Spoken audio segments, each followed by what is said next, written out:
Rachel had me put in her 2 weeks. I know. I know. So yes, for 1.5 weeks, we are fully staffed. Yeah.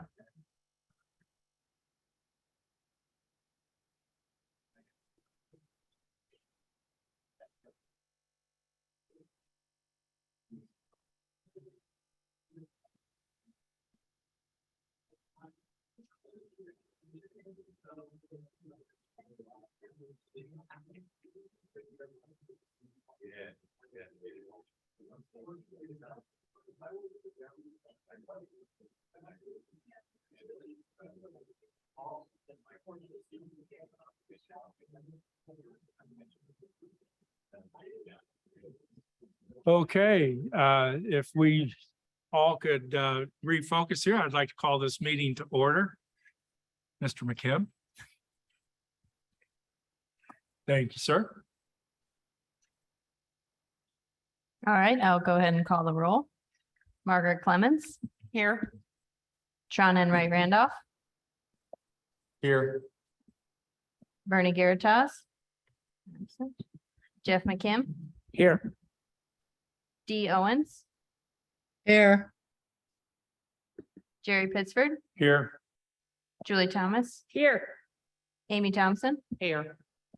and we have no representative from the city, so we do have a quorum in person. Thank you, Jackie. If you would please introduce the evidence for tonight's meeting. I would like to introduce the following items into the evidence: the Monroe County zoning ordinance as adopted and amended, the Monroe County Comprehensive Plan as adopted and amended, the Monroe County Subdivision Control Ordinance as adopted and amended, the Monroe County Plan Commission Rules of Procedure as adopted and amended, and the cases that were legally advertised and scheduled for a hearing on tonight's agenda. Move to approve. Thank you. Second. Have motion and second. All in favor will say aye. Aye. All opposed, like Sorry, sign. we, point of order, unfortunately, we have to do the roll call vote because we have a remote meeting. Oh, because of the, right. I've not done one of these yet, so, okay, okay. let us have the roll call, please. Okay. Sean Enright Randolph, Yes. Jeff McKim, Yes, Dee Owens, Yes. Jerry Pittsford, Yes. Julie Thomas, Yes. Amy Thompson, Yes. Margaret Clemens. Yes. Okay, motion passes. I appreciate the effort, though. Okay, thank you for setting me straight on that, everybody.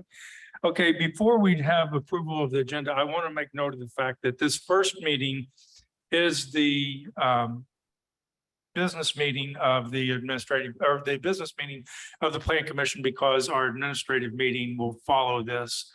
Because this would have been our meeting last Tuesday of the month, right? It would have been the July 19th Plan Right. Commission meeting. Yeah. Thank you. I could not bring the date up to save my life. So anyway, we will progress through the agenda of this, what would be the regular meeting of the Plan Commission. And then we will have a switch over and we will have the administrative meeting, which does not include public participation. So, all right, with that being said, do I have a motion on the agenda? Move to approve. Second. A motion and a second. Jackie, please call the roll. Sure. Jeff McKim, Yes, Dee Owens, Yes. Jerry Pittsford, Yes. Julie Thomas, Yes. Amy Thompson, Yes. Margaret Clemens. Yes. Sean Enright Randolph. Yes. Okay, motion passes. Thank you. Do I have a motion on the minutes? And let's do these one at a time. So for the April 19th, 2022 meeting, do I have a motion? move to approve. Second. Okay. it's been Motion and second. Jackie, go ahead, please call the roll. This is for the April 19th, 2022 meeting, and this is a vote in favor is a vote to approve the minutes. Jeff McKim, Yes. Dee Owens, Yes. Jerry Pittsford, Abstain. Julie Thomas, Yes. Amy Thompson, Yes. Margaret Clemens, Yes. Tron Enright Randolph. Yes. Okay, motion passes. Thank you. And do I have a motion on the May 17th, 2022 minutes? Move approval of the May 17, 2022 minutes. Second. A motion and a second. Jackie, please call the roll. The motion is in favor of approving May 17th minutes. Dee Owens, Yes. Jerry Pittsford, Yes. Julie Thomas, Yes. Amy Thompson, Yes. Margaret Clemens, Yes. Tron Enright Randolph. Yes. Okay, motion passes unanimous. Thank you very much. Our first item of business is under the heading of administrative business. This is SPP 22-8, Southern Meadows subdivision phase 2 through 6, preliminary plat extension. This is 78-acre parcel, or 78 parcels on 33.4 acres in section 20 of Perry Township between South Rogers Street and South College Drive. So this is a request for extension, and Mr. Myers or you done this, Jackie? I'm gonna handle this one since. All right, Mr. go Myers right is ahead. out. Yeah, and I'll just make a note also that our county attorney, Dave Schilling, is joining us via Zoom. So if you have any questions, look to the Zoom screen for Dave's input. So this is the extension request for phases 2 through 6 for Southern Meadows. They've final platted phase 1 of the subdivision. And so they have until 2024 to finish out the entire subdivision without an extension. And tonight they're asking for an extension of 2 years, which does not require a public hearing. It just requires a public meeting to approve this request. Okay. Do we have anyone to speak on this? I can just show a few visuals just so you know Okay. where we're talking about. So this is the preliminary plat for all phases. We're talking about phases 2 through 6. And this is the current GIS of the property. This is taken in February, so it's a little bit behind of 2022. So phase 1 has been final platted, but as you can see, phases 2 through 6 have yet to be final platted. So staff is recommending approval for the preliminary plat extension. And I do believe that there are people here to speak if you would like, but again, since this is not a public hearing for this item, it's just for the plan commission to consider under administrative business for you to vote on. Okay, thank you. Yeah. Since this is fairly straightforward, I won't ask the petitioner or petitioner's representative to come forward, but if there's anyone on the plan commission who would like to ask questions, please let me know and I'll bring those folks forward. Okay, there doesn't seem to be any. So do I have a motion on the request for preliminary plat extension at Southern Meadows subdivision? I move approval on SPP 22-8, the Southern Meadows Development Company subdivision phase 2 through 6 preliminary plat extension. I'll second. Okay, I have a motion and a second. Jackie, please call the roll. sure. The motion is in favor of approving SPP 22-8, which is a 2-year preliminary plat extension for Southern Meadows subdivision. Jerry Pittsford, Yes. Jeff McKim, Yes. Margaret Clemens, Yes. Tron Enright Randolph, Yes. Dee Owens, Yes.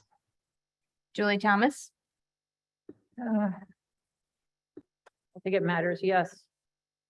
Amy Thompson. Yes. Okay, motion passes unanimous. Thank you. Our next item on business is under unfinished business. This is REZ 22-4, Young Trucking Construction Shop rezoned from general industrial to heavy industrial. This is 1 8.5 acre parcel in Richland Township, section 36, located at 1238 North Loesch Road. And the owner is Arrow Properties. And again, we have Drew Myers presenting, but I think Jackie's going to stand in again. Yes. So this is unfinished business, so we're resuming the public hearing, so we'll start taking public comment, beginning with this petition. So this is a petition that has gone through the Plan Review Committee and has gone to the Plan Commission prior, so this is a final hearing. On May 12th, 2022, the Plan Review Committee forwarded a positive recommendation of the petition with a vote of 5-0, with 2 recommendations: that the petitioner limit some of the uses on the subject property that are currently permitted under heavy industrial zone by way of written commitment, and that those uses to be excluded could include garbage, rubbish removal facilities, rock crushing, wastewater, water treatment facility, and adult-oriented business. So their request is to rezone the property from general industrial, which is a chapter 833 zoning district, to heavy industrial, which is a chapter 802 zoning district. The purpose of this is to provide the correct zoning for the use of a trucking terminal. And this was confirmed by a use determination as well as an administrative appeal request, which affirmed the use determination that the use would be a trucking terminal. The trucking terminal is defined as highway type property carrying vehicles, which may include truck maintenance facilities, and has one condition: that the site be screened with landscaping or opaque fence or wall to a height of at least 6 feet. So this property is off of Loesch Road. It is adjacent to the Karst Farm Greenway. The site itself is fairly flat, and as I mentioned, it's zoned general industrial, surrounded by light industrial and limited industrial. And in the comprehensive plan, this area is designated as employment. The property is part of a platted subdivision, and they have done a topographic survey of the area. This is an as-built.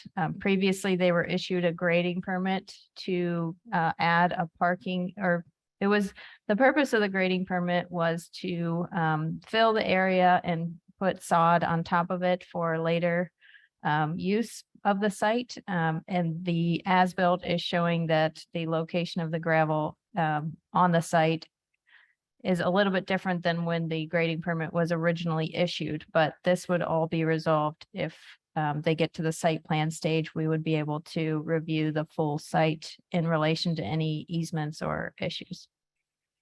So here is some images of the area. The trucks parked in the background of that upper left-hand photo are actually on an adjoining property, Spartan Nash. So this site is currently vacant. And then the size of the site is considerable. Under their attachments for the rezone, it's my understanding that they intend on keeping a lot of the forested areas towards Loesch to be preserved, but they would utilize a good portion of the site for the use if approved. And just some more site photos of the area that has been graded under a grading permit. So the petitioner's representative is Chelsea Moss, and they have requested that the rezone be approved.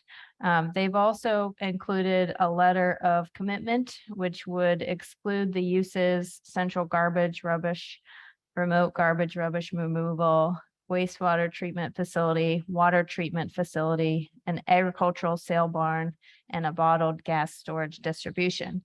At the prior administrative meeting, there was a discussion about rock crushing, and they included an image of a mobile rock crusher that could be utilized on different construction sites. And my understanding is that the petitioner's representative is wanting to comment and take some questions and talk a little bit more about the rock crushing use in collaboration with what the business use will be. So here is the petitioner's draft site plan that they've attached as part of the rezone.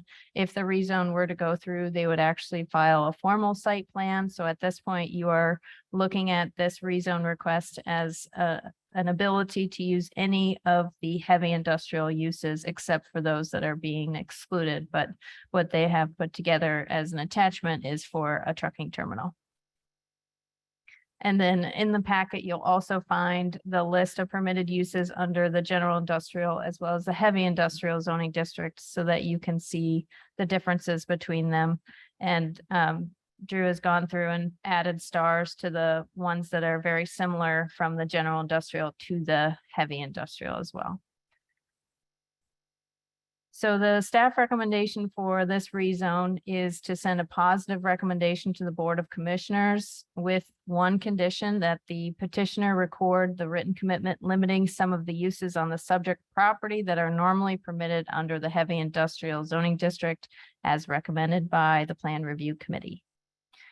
And I can take any questions that you have.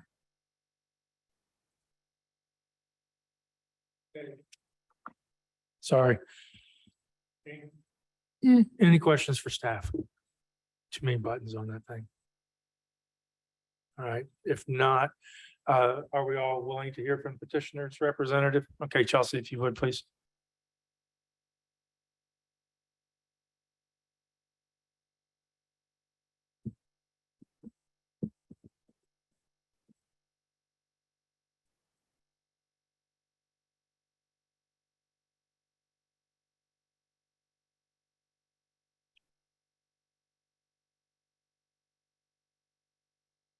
And just so everybody knows, I'm not being overly familiar. Chelsea was my student back years ago. And tech services, if you wouldn't mind having a timer available just for the comment period, that would be perfect. Thank you. Good evening. So I know we've talked about this project a few times now. So one of the big things that came up the last time was talking about this mobile rock crushing capability. So the big use of this would be at the beginning during construction. But in talking with my client, they have had instances where they would occasionally want to use this on the site after they started operating.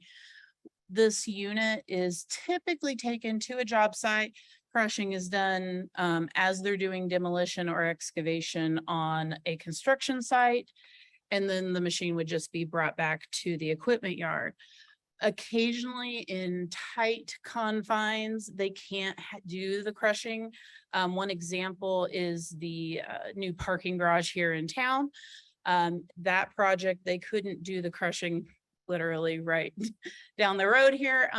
So they had to do it offsite at their location, crush it, and then they stockpile it temporarily until it's used on another site.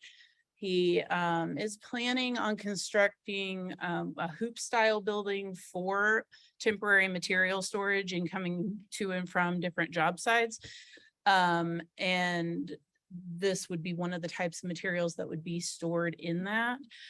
But by excluding that rock crushing capability, our concern is that he would not have that flexibility on projects when it's needed. It's not a common occurrence, but having that flexibility is a concern. Okay. Do we have any questions for Chelsea? All right. Have you seen this machine work?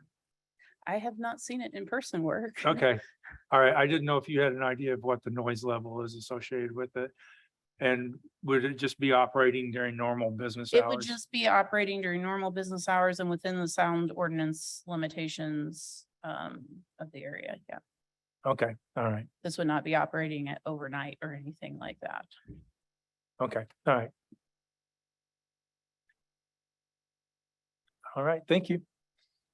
Is there anyone in the public who wishes to comment in favor of this petition? Anyone who wishes to speak in opposition to this petition? Please identify yourself and sign in.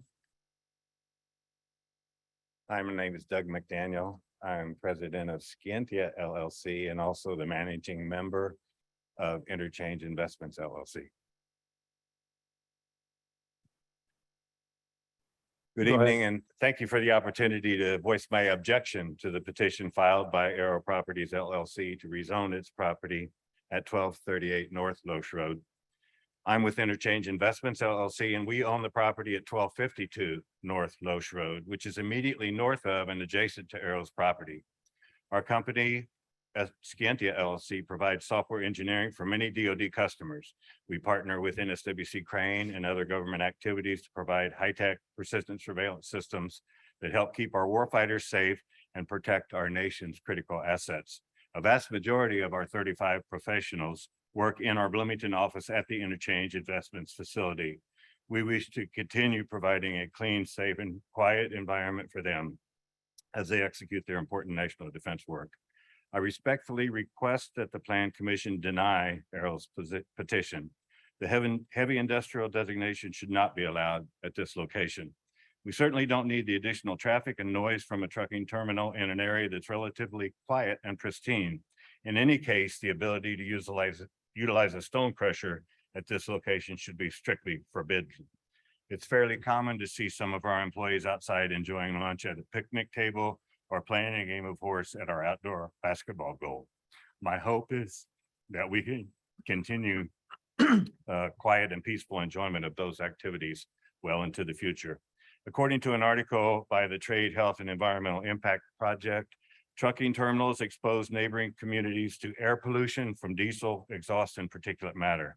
They also negatively affect communities by causing traffic congestion, safety issues, pavement damage, and noise. The article further states that heavy trucks use diesel fuel and emissions contain diesel particulate matter, which is regulated as a toxic air contaminant in California, based on studies showing lung cancer in exposed truck drivers. The US EPA also says DPF is likely to be a carcinogen. Trucks also release dust from brake pads and pulverized tire rubber, adding to the particulate pollution in the air. Truck air conditioning units commonly release refrigerants, which are greenhouse gases that contribute to global warming. These significant concerns are why I object to Arrow's rezoning petition. Most importantly, I contend that under no circumstances should Arrow be allowed to operate a stone crusher at this location. One article on the harmful effects of stone crushing includes the following, and I quote, "Its different operations cause significant environmental impacts, including air and noise pollution in the vicinity, as well as vibration effects far off. Major health effects in workers of the industry were hearing problems, skin irritation, and respiratory problems. So in addition to the unwanted settlement of particulate matter on our building, vegetation, and automobiles, the existence of a stone crusher immediately to our south could present serious health issues for our employees, as well as those of neighboring businesses." Even Thank though you, the- sir. Sorry. Yes. Yeah, I didn't stop you. Your time is out. I'm Okay. sorry. Thank you very much. Is there anyone else who wishes to speak in opposition?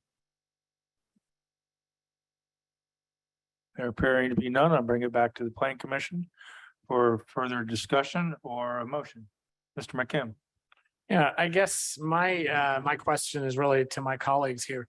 How to what degree does your vote on this petition hinge on the rock crushing? I mean, I can see arguments for and against allowing the rock crusher, but if that's the only way it's going to go through, then despite the fact that the petitioner is opposed to that, we should exclude rock crushing as a use. So I guess I'm wanting to hear what others' comments are. Does anyone wish to address that?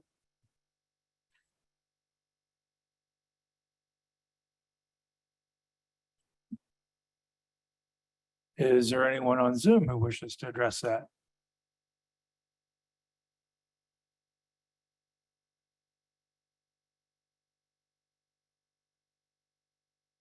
Okay, do we have any other questions? More of a comment, but I kind of feel the same way.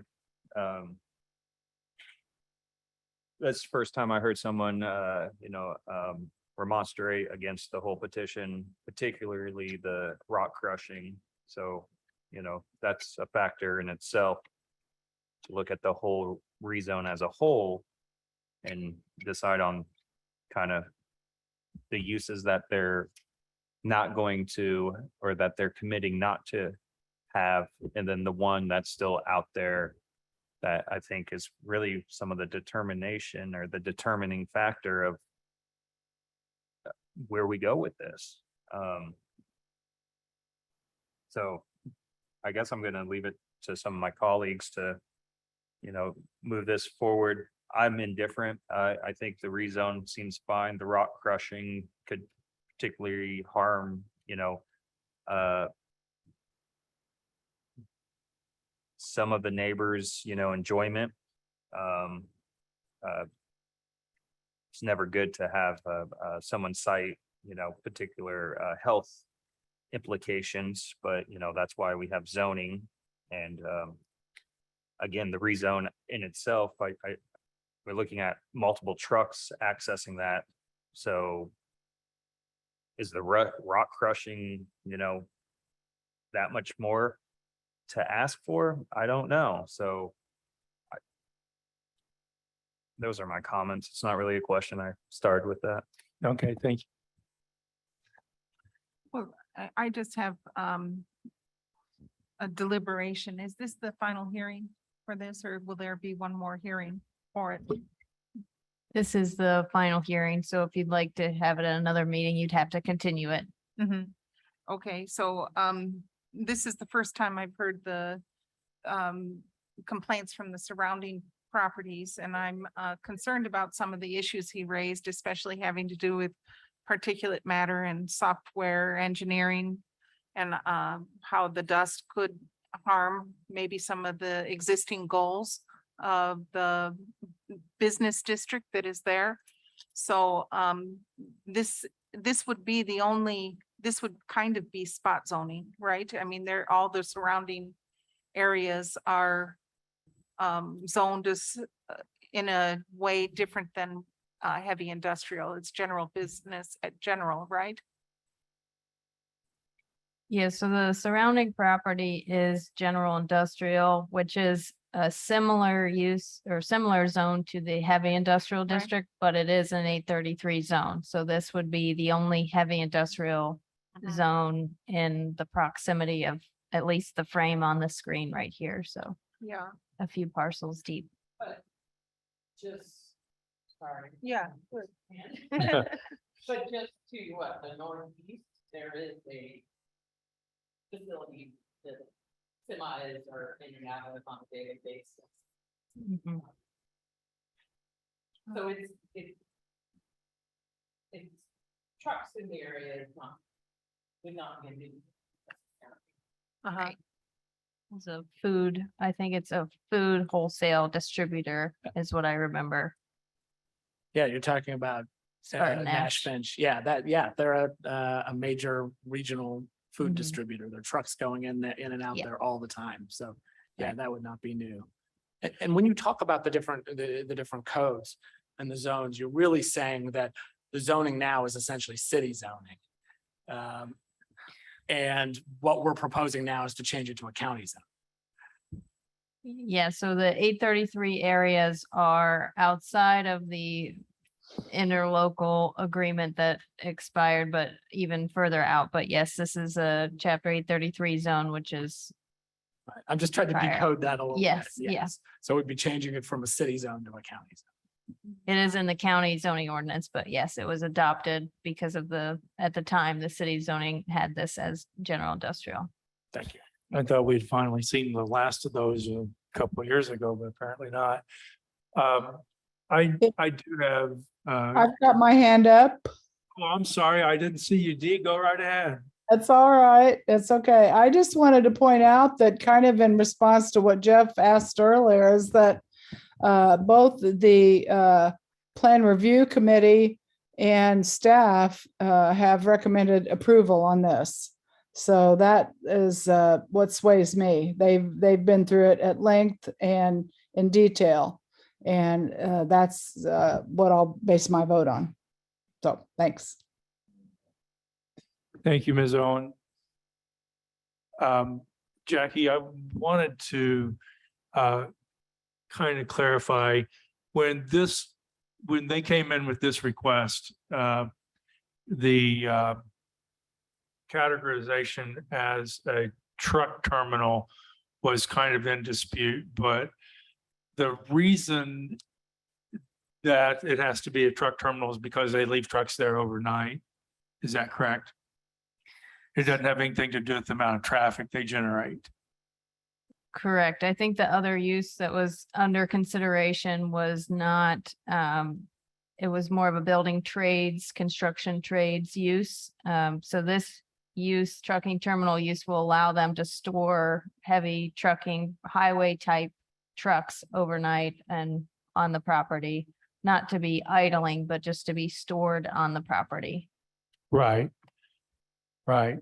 So I was just trying to get in mind, because there are large trucks in that area that are the normal daily traffic.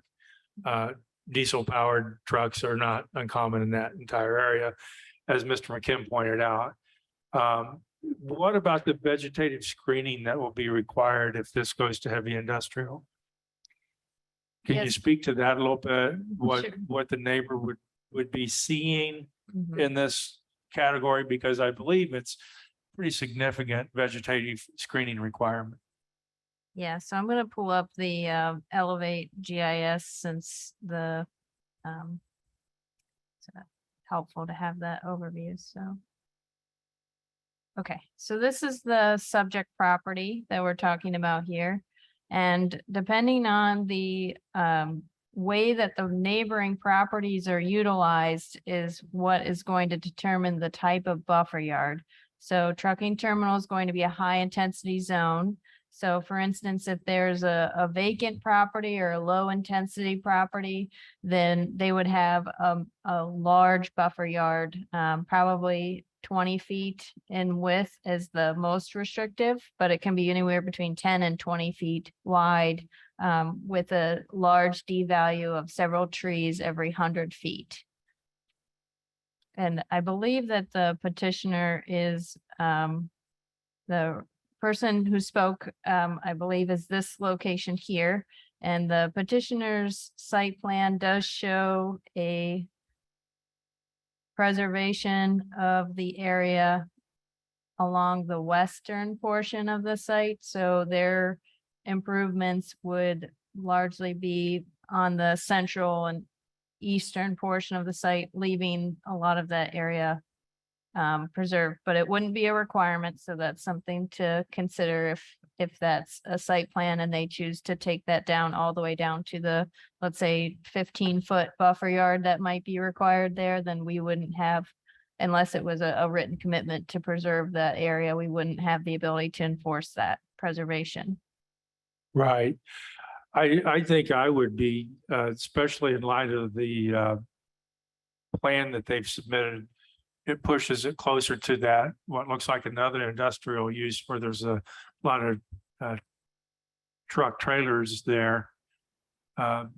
So maybe a commitment to preserve the existing vegetation between them and the neighbors to the northeast would be desirable.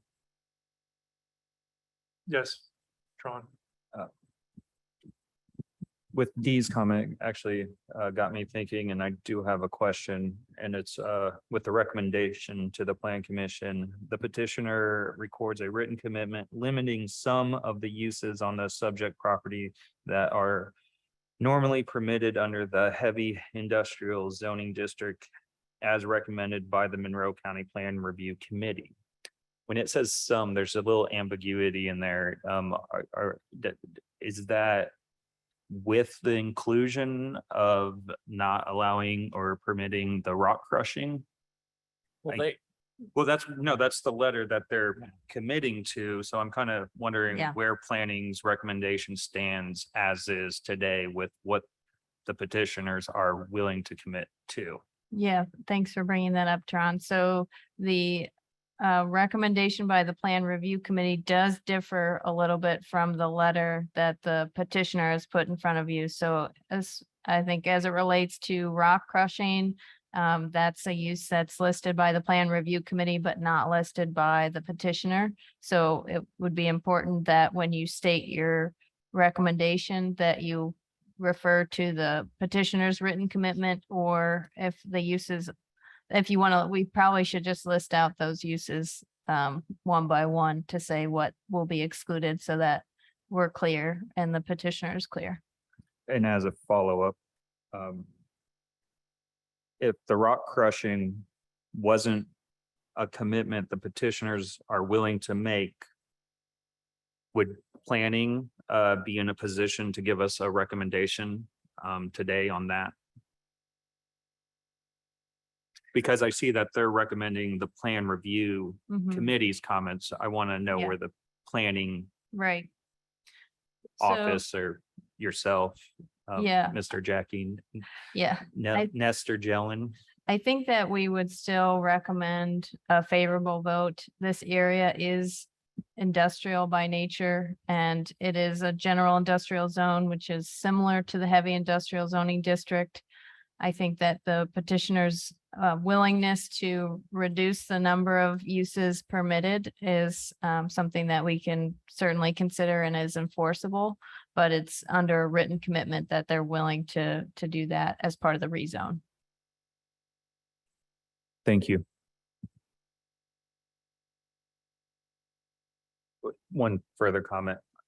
I'm in support of most likely allowing this for the use that I think the petitioners intend it for, especially with the truck stop use for allowing their equipment for overnight. Again, I would like to see this move forward. So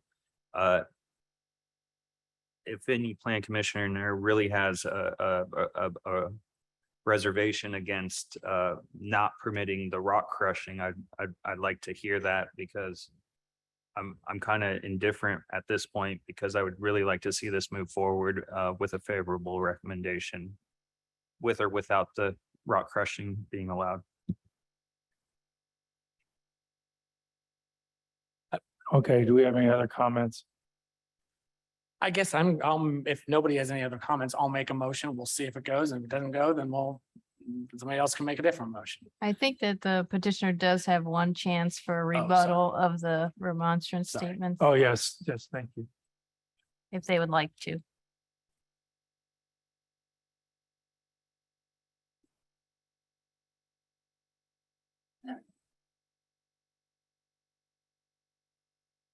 Chelsea tells me I can come talk. I'd like to answer any If you would, please questions, is what introduce I'd like to yourself. do. I'm Greg Young Thank you. and petitioner, and I'm sorry, but I cannot hear a thing back here with the HVAC system running. So I'm sitting there watching lips work, but I couldn't hear a thing that's going on. I apologize for being late. I respect the commission here, and I know you do a great work. But if you got any questions, it sounds like the rock crushing thing is something that you're not sure about. This isn't, we're not crushing rock. It's a recycling system is what I'm looking at. And it's something we do on occasion. I don't own a crusher, but I rent one occasionally. We crushed the 4th Street parking garage they tore down here a couple years ago. Some other property I own. You know, it's for uses like that. And I'll stockpile this material, and once a year, maybe once every 2 years, I'll bring the machine in and crush it, you know, and it's not going to be a mountain. It's going to be 10,000 ton or less, most likely. And 10,000 ton in a pile is not a whole lot of material. But, you know, for a recycling use, that's my intention with the crushing concrete and asphalt. It's what it is. But it's not going to be a facility, anything like Rogers or Independent or Ingram's, nothing like that. A small portable machine, which we had a picture of, weighs about 100,000 pounds. And you drop recyclable material in it, and it spits 4-inch minus out the other end of it. That's what I'm wanting to do. And it, you know, right now we dump it in quarries right now. So this is all filling in old quarries. this material, and so it's useful material. And I see a need for some recycling. Nobody does it in this area. And something I'd like to do. And so with the heavy industrial recommendation, of course, rock crushing is part of that heavy industrial. And that's what opened the door. I thought, well, now might be a good time to do that, but I'm not gonna hang my hat on it. If it's a deal killer, I'll let it go if the commission's that worried about it. It's something I think the community could use and benefit us all, but I'm not gonna let it destroy this project. And I'd be glad to answer anybody's questions. So how many days a year would you estimate that you could be utilizing the product? Probably 10 days. One question, and this was talked about, so I guess it's more to staff. What was discussed, we were talking about using a above ground rock crusher only. Is that still part of this discussion? Or are you, throughout this discussion, there's been different intensities of kind of rock crushing, and part of that was the possibility of allowing above ground rock crushing only. And I'm kind of curious, that's not really the discussion we're having. We're talking about just permitting rock crushing in general at this time, correct? Okay. Yes. Just wanted to clarify that as we were talking. I do have a question, though. They were talking about some preservation of the trees kind of right there on Loesch Road. Would you be amenable to that? Potentially buffering kind of some of the adjacent neighbors? And I think Jackie will outline that area on the screen. It came up in the discussion just earlier, so I was kind of curious where your position was. Yeah, since as you you're can here. tell by the site plan, it's our intention to preserve that area. I may go in there and clean it up. There's some dead trees and some down trees as far as that goes, but no, we have no intention of removing that area. And then I guess back to my first clarification. You're only intending to use the above ground rock crusher, correct? Yeah. I'm not familiar with the business. I don't know if there's like a built-in I one. thought they were all above ground. Well, that could be the case. I just want to make sure that where my support is correct. And Jackie, could you bring that picture back up? And from my understanding, it would only be this kind of above ground activity, and you're stating that they don't really have any Yeah, other it's just a operations portable like. machine, a track Okay. mounted machine. And yeah, it's, something we can load it up on a trailer and haul it. I mean, And that's what I was believing the whole conversation was kind of there might built be a around. need for a conveyor to go along with it to stack it. They call a stacking conveyor, so you can get stack your stone higher and make taller cones out of it. But yeah, I mean, it'd just be a matter of the crusher and an excavator to feed it. You just sit there with an excavator and feed it. Produce material that I can market. There's a market for it, and it saves it from going in one of our quarries around the area. Any other questions? Jackie, I just have one last question. I know that the zoning ordinance is still in progress. When this area is rezoned, when we take away the current 833 designation that's on it, is this use consistent with what's going to be in that area? I know it was intended for employment. What I look at in employment is not specifically this kind of project, but it was sent forward with approval from the comprehensive plan in terms of the comprehensive plan. But I just want to be sure, because the way I read the language and the recommendation don't match in my mind. Yeah, so the county development ordinance draft zone map, I believe, has this as heavy industrial. Okay, all right, not employment. I mean, it's the overlay is employment, but Right. Okay, That's well, the what I read in land use plan. employment didn't include this kind of thing. Okay, I'll So- double check on that, Jerry. Well, here, I'll.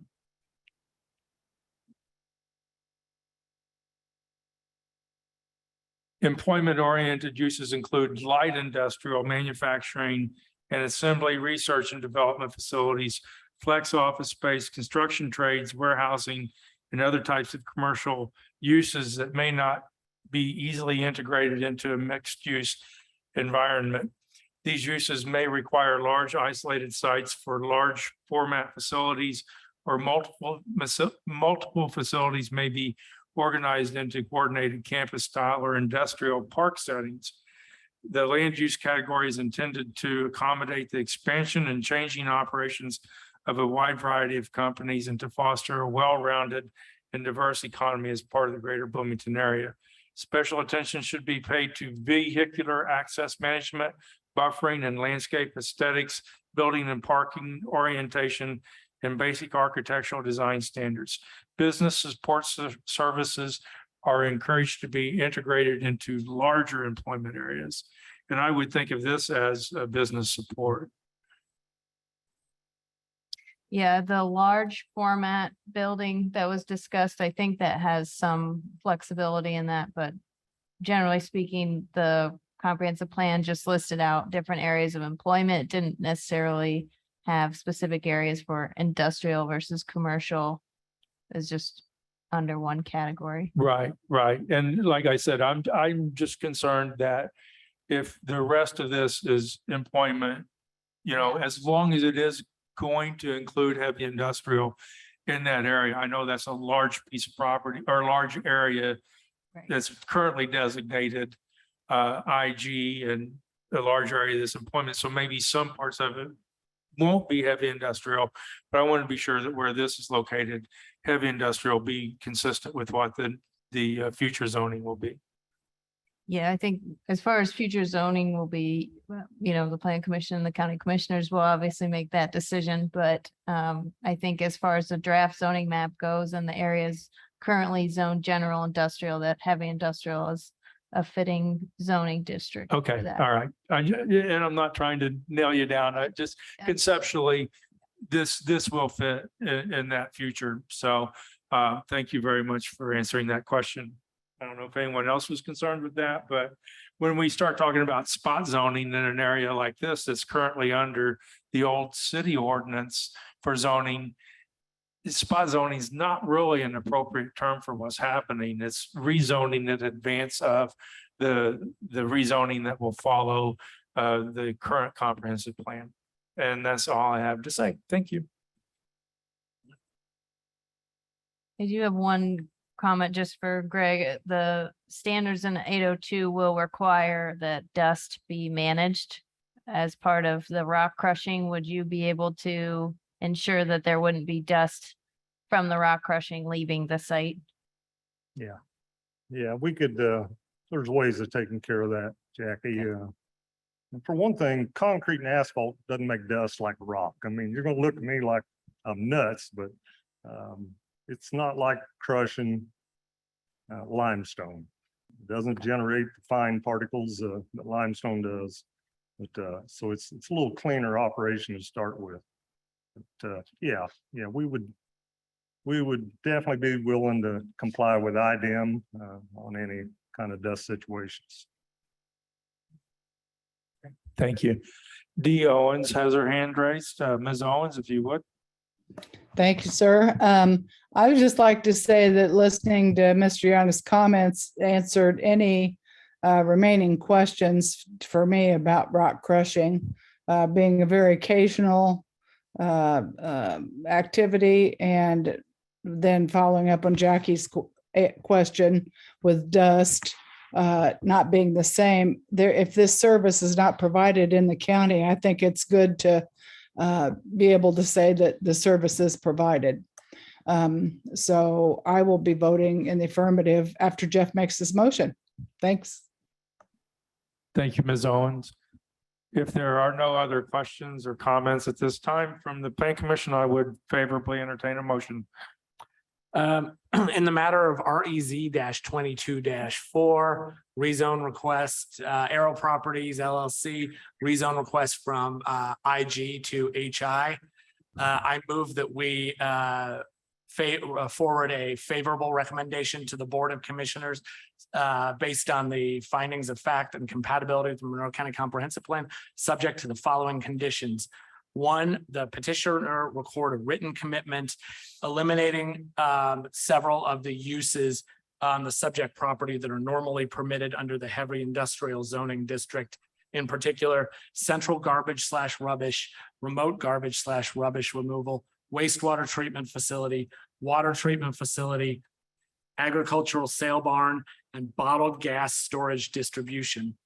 And second written commitment that the petitioner agree to preserve the vegetation on the western side of the property. Second. We have a motion and a second. Jackie, please call the roll. I have maybe a point of order. And there might be a Dave Schilling. I know that he said he would be willing to preserve that, but can we take a commitment in this type of fashion? I'm pretty sure they have to write it and then present it before we can kind of make an action on that commitment. So I just want to clarify Well, the that. approval Yeah. would be contingent on the written. That's Oh, contingent to it? so Okay. that's- All right. But Mr. I Schilling, still I believe, wants to answer.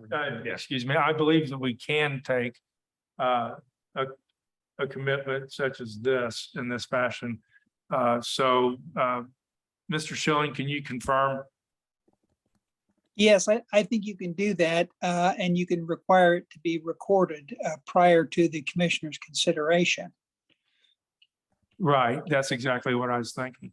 So, Mr. Young, if you would please, before this advances to the Board of Commissioners for final approval, get with Mrs. Moss.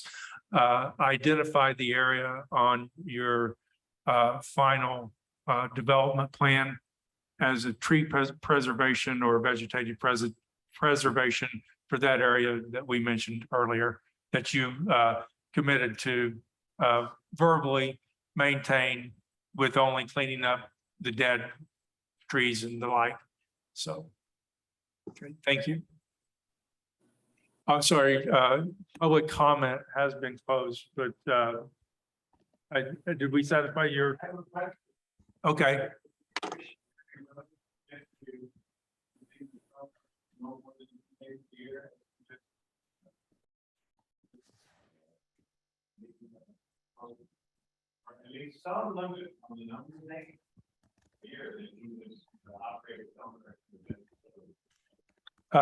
You know what? I'm going to take for granted that Mr. Young wants to be a good neighbor. And if he's gonna do any kind of rock crushing activity, I'm gonna take for granted he's gonna talk to his neighbors and let them know when that's gonna take place so that they can plan accordingly. Mr. Young, I don't think I'm putting too much of a burden on you to be a gentleman there. So we'll just leave it at that. We do have a motion and a second on the floor, and I am ready for the vote. Jackie, please call the roll. Okay, and just as a note, any commentary from the public, the Zoom attendees won't be able to hear that, so we really have to make sure people come up to the podium and, yeah, so we're. Okay. So I will go ahead and call the vote. The motion is to send a favorable or positive recommendation to the Board of Commissioners based on the findings of fact and compatibility with the Monroe County Comprehensive Plan, subject to the following conditions. Number one, that the petitioner record a written commitment limiting the uses in the heavy industrial zoning district to exclude the following: central garbage, rubbish, remote garbage, rubbish removal, wastewater treatment facility, water treatment facility, agricultural sale barn, bottled gas storage distribution, and that the petitioner additionally submit a written commitment to preserve the vegetation on the west side of the property and record those commitments prior to the commissioner's final hearing. Amy Thompson, Yes. Jerry Pittsford, Yes. Jeff McKim, Yes. Margaret Clements, Yes, Tronan Wright Randolph, Yes. Dee Owens, Yes. Julie Thomas. I'm gonna vote no. I'd be a yes if there was no rock crusher involved at all, but I'm gonna vote no. Thank you. Okay. So the motion to send a favorable recommendation passes 6-1. Thank you. This will be put on the county commissioner's agenda, and you will be notified by planning staff when that will appear before the Board of Commissioners. Yes, and if we haven't made contact before, if one of our planners could meet you out in the hallway and just get your contact information so that we can send you that meeting information, that would be great. Thank you. Okay, thank you very much. Per the agenda that we had approved tonight, the Rust Road sliding scale subdivision preliminary plat road width waiver request has been withdrawn by petitioner. So our next item on the agenda is PUD 22-3, the Lakes or Verona Park Planned Unit Development, Plan Phase 2A, amendment to Common Area A, preliminary hearing waiver, final hearing requested. This is a 1 acre parcel in Perry Township, section 14 at South Constance Avenue. The owner is 3051 South Sarah Road LLC. Presenting will be our very own Jackie Nestor Chillen. Yes. Okay, so this is the Lakes PUD, or otherwise known as Verona Park PUD. They're requesting approval of an as-built of the Common Area A, which is a stormwater detention area. And the purpose of this is, the reason they're before you is that their outline plan for the Lakes Neighborhood PUD requires all development plans to be approved by the Plan Commission. And so just a little bit of background on this, the Common Area A was noted to be deficient on August 13th, 2021, and that was communicated to the petitioner and the owner. At that time, we noticed differences between the approved plans and the as-built plans in terms of materials used, elevations, and measurements, which you can see on Exhibit 4 of the report. If granted approval for Common Area A, I do want to note that a land use certificate would be able to be issued for the Common Area A as built. And in addition, there's an 8-unit townhome constructed on the neighboring property that would also be able to receive a land use certificate if the Common Area A is approved as built without changes. So I'm going to focus quite a bit on the stormwater comments, since this is a bioretention facility and that is the only thing located on this lot. The MS4 coordinator, Kelsey Thatonia, does not have concerns regarding the change in configuration of the mill block around the pond. And she also notes that there is an increase in storage volume from what was originally approved, and that her stormwater inspector, Erica Penna, would be working with them to address any remaining erosion control. That was on June 14th. On July 13th, the MS4 inspector, Erica, did do a site visit and recommended that there be an updated operation and maintenance manual, or O&M manual, that depicted the as-built conditions and specified regular mowing and the south embankment and emergency spillway, and that there was some issues with the overgrowth of clover in the area to also be addressed in the O&M manual for maintenance. And then there was also discussion on the permeable pavers, that there needed to be some maintenance of that as well to make sure that they're still functional. So in the O&M manual that's been passed to our MS4 inspector and coordinator, there has been approval roughly of that since the packet has gone out, and they were able to put in their maintenance agreements that would allow us to be assured that the landscaping is going to be maintained, inspected, and replaced with any landscaping that dies over time, and that invasive species will be removed.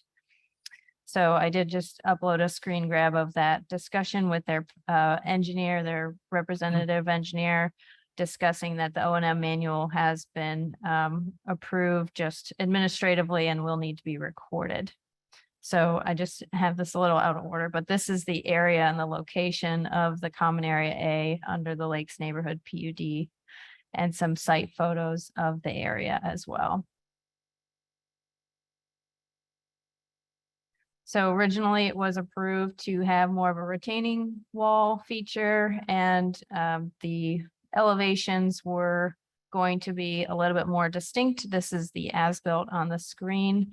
But as stated by their engineer and reviewed by our MS4 coordinator, it still functions and has an increased volume from what was originally approved. So it is functional as bioretention.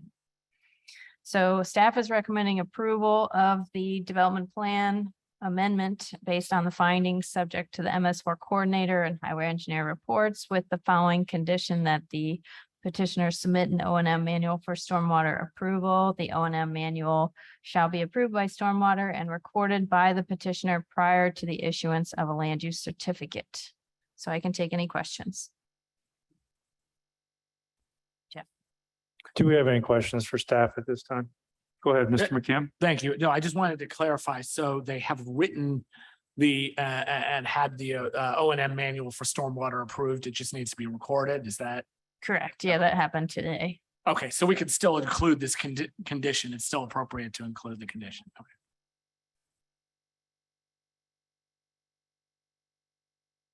Okay. Do we have any other questions? Jackie, would you bring up photo 1?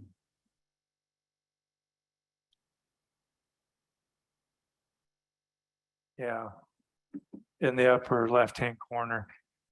That's the way that's going to be left permanently?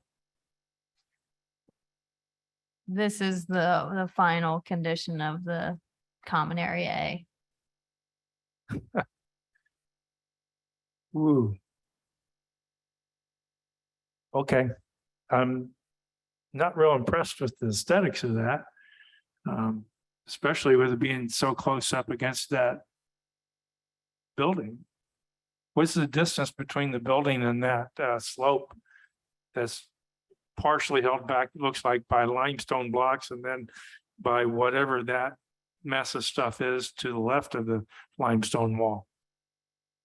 Yeah, that right there. What is that? That distance is, I would defer to the engineer, but I guess it's probably about 10 feet. Okay, now the next question is, does that 10 feet have to be maintained like grass, like mowed and all that stuff? Yes, that would be part of the O&M manual. That area. Oh, well, heaven help whoever has to mow that. Okay, those are my only questions. Thank you. Yeah. Are there any other questions? Okay, are we ready to hear from petitioner? Is the petitioner or petitioner's representative here? Please identify yourself by name and sign in. Thank you. I'm Margie Rice. I'm an attorney working with Tim Hinkie. Also, he is here, by the way, and so is Katie Stein, the engineer. And we'll be happy to answer any questions you have. I do want to emphasize that the O&M manual was recorded today, and it does address those concerns you've raised about landscaping. I do think what your question that you just asked Jackie hit the sort of nail on the head about what was the conversation that's taken place the last year between the petitioner and planning. And I do want to thank planning staff for all of the work that they've done to help us get to the point where we're at. You can see that the deficiency letter was issued last August. Here we are about a year later. There's been a lot of back and forth between the petitioner and his staff and planning staff and stormwater staff. The good news is that this detention pond delivers in terms of the volume and the function that is necessary. It in fact exceeds the amount of stormwater that it can hold. And that's what you want from a detention pond. When it was being built, it became clear, and I don't pretend to be an engineer. So to the extent that you have engineering questions, we'll have Katie come up. It became clear that on that parcel where that detention pond needed to be, you would not be able to put those large stone blocks and the berm that needed to be there, the clay berm to hold back the water. So the berm was created, the landscaping, or the slabs, slabs were put on the south side, and where possible, the limestone blocks were put. So it does look different than what the picture or the depiction was provided, but it delivers in terms of function. And if you were to say, hey, I want limestone block all around it so it looks prettier, might not deliver in terms of the function. And so given the fact that it's supposed to be a functional stormwater pond, you know, the engineer said, hey, let's build it right, so that it functions properly. And if you want to hear from Mr. Hinkie, or you want to hear from Katie, they're here. And if you have any questions for me, I'm more than happy to try to address this. Does anyone have questions? All right. Does petitioner wish to continue? Mr. Hanky? Yeah, sure. Hi, for the record, I'm Tim Henke and I'd be happy to answer your questions. Jerry, it does look good. That's not a very photogenic picture. I can show you a picture with a deer standing in it. It looks good, but the whole process is a balance. We have to have these things close to housing because they're collecting runoff. And then the plants that we're required to put in it, most of us, if they're in our yard, we would kill them. We'd say they're weeds. It's a balance. We have all the right plants in it and it's functioning perfectly. We're here because planning staff, the ordinance says if you change stormwater, it's a change, it has to come here. And what we change is we have fewer of the mill blocks than what is depicted on our site plan. Our site plan was rather vague. And when we get out there, we got to build the best product so that we leave the homeowners association with something that's highly durable, relatively easy to maintain. And then, of course, we define that in the O&M manual, which we recorded today. I don't want to take any more, waste any of your time, but anything I can do to answer. Yeah. Mr. Hanky, is this the building that when we were going through the PUD process, I think we pushed it out a little bit in order to gain some space on that? Is that correct? To a great extent, yes. The original plan had this detention pond right out on the sidewalk. And we decided to push it back to make the streetscape better. Okay. All right. So what is the part, Jackie, can you bring the picture back up? The part that's not mill block on the side of the It's on the retention south side. pond, closest to the structure, what is that composed of? Well, one side is mill block and the other side is clay, a big clay bank with mill slabs laid on it. And all of it has plants and flowers stuck in around it. Okay. So are the mill slabs that are there, are they secure? Oh, yeah. Yeah. Okay. Because it looked kind of. It's yeah, a that picture there, fantastic that looks- facility Right. You see what I'm talking about? The slabs there, that looks a little slick. over here. You know, look at the other picture and then to the left of the blocks, which you Oh, said are that. slabs. Where there's so that's a vegetation right slab above and that. yeah, I'm not, yeah, I mean, those are mill slabs there and it's real secure. I mean, Okay. I welcome you to come out and see it. It's All right. really Well, as attractive as we could possibly be. I understand. I understand. I just, when I first looked at that, I thought, I wouldn't mow on that side. One other thing, if I have time, we did get a deficiency letter. We had a miscommunication on what was being inspected. We didn't think we were done when it was inspected. And so that's an apology, but we had a miscommunication. Okay, thank you. That was, a year ago. All right. Do we have any more questions for Mr. Hanky? I don't see nobody on Zoom. Thank you all for being All here right. tonight. Thank you.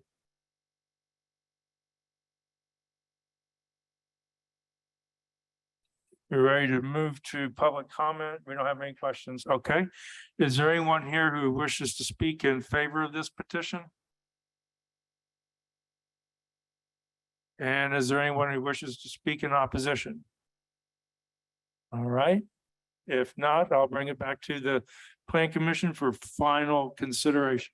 I'm ready to make a motion, but first, I want to kind of, I guess, ask staff, as long as it's not even more of a burden on your time, but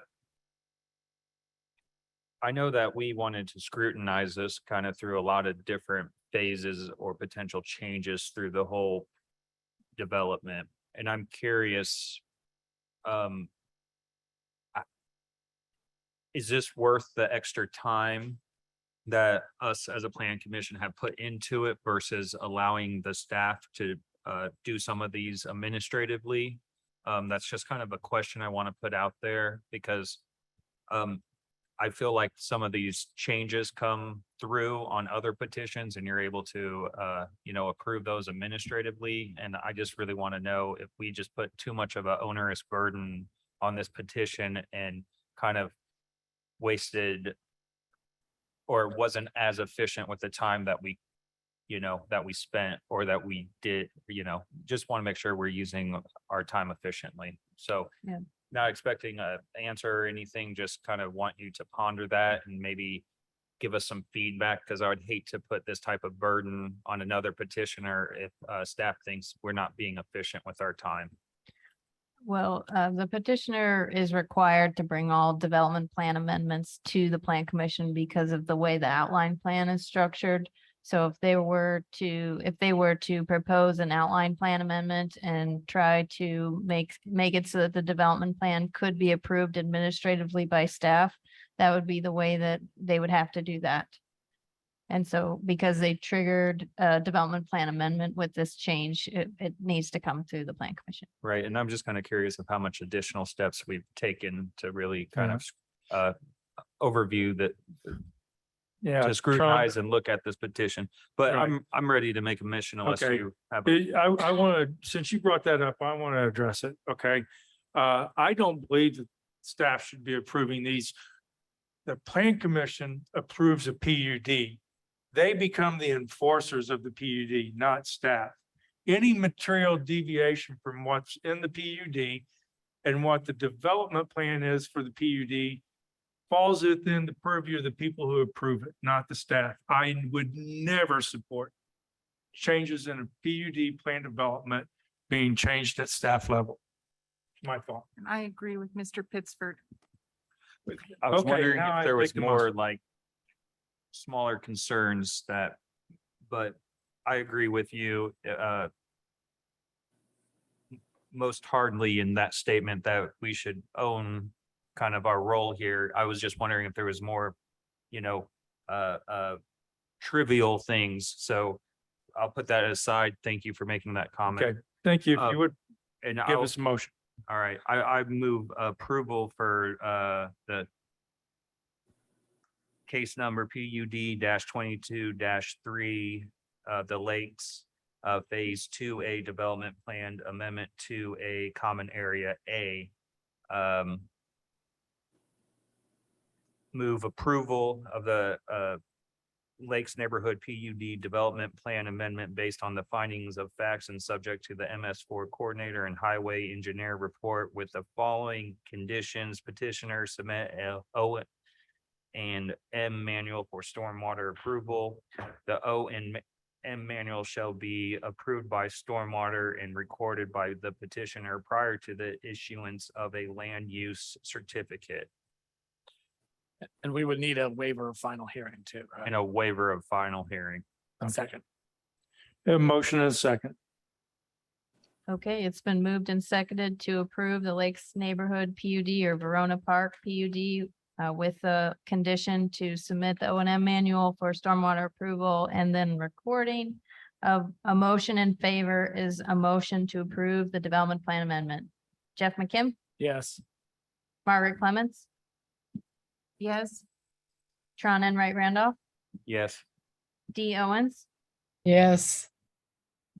Julie Thomas, Yes. Amy Thompson, Yes, and I would say that probably one way that staff and petitioner time could be conservative if they are proactive with their changes to the plan rather than waiting until after something is in place and dealing with it. Jerry Pittsburgh. Yes, Okay, motion passes unanimously. I love watching how my name gets spelled. They went through like 3 different iterations there. All right, thank you, staff. Thank you, Mr. Hanky and your folks. Next on our agenda is SPP 22 Pinnacle Business Park Major Subdivision Preliminary Plat Amendment 1 to lots 1 through 3, 5 through 7, 10 through 12, 14 through 16, and dedicated right of way. This is a preliminary hearing with a waiver of final hearing requested.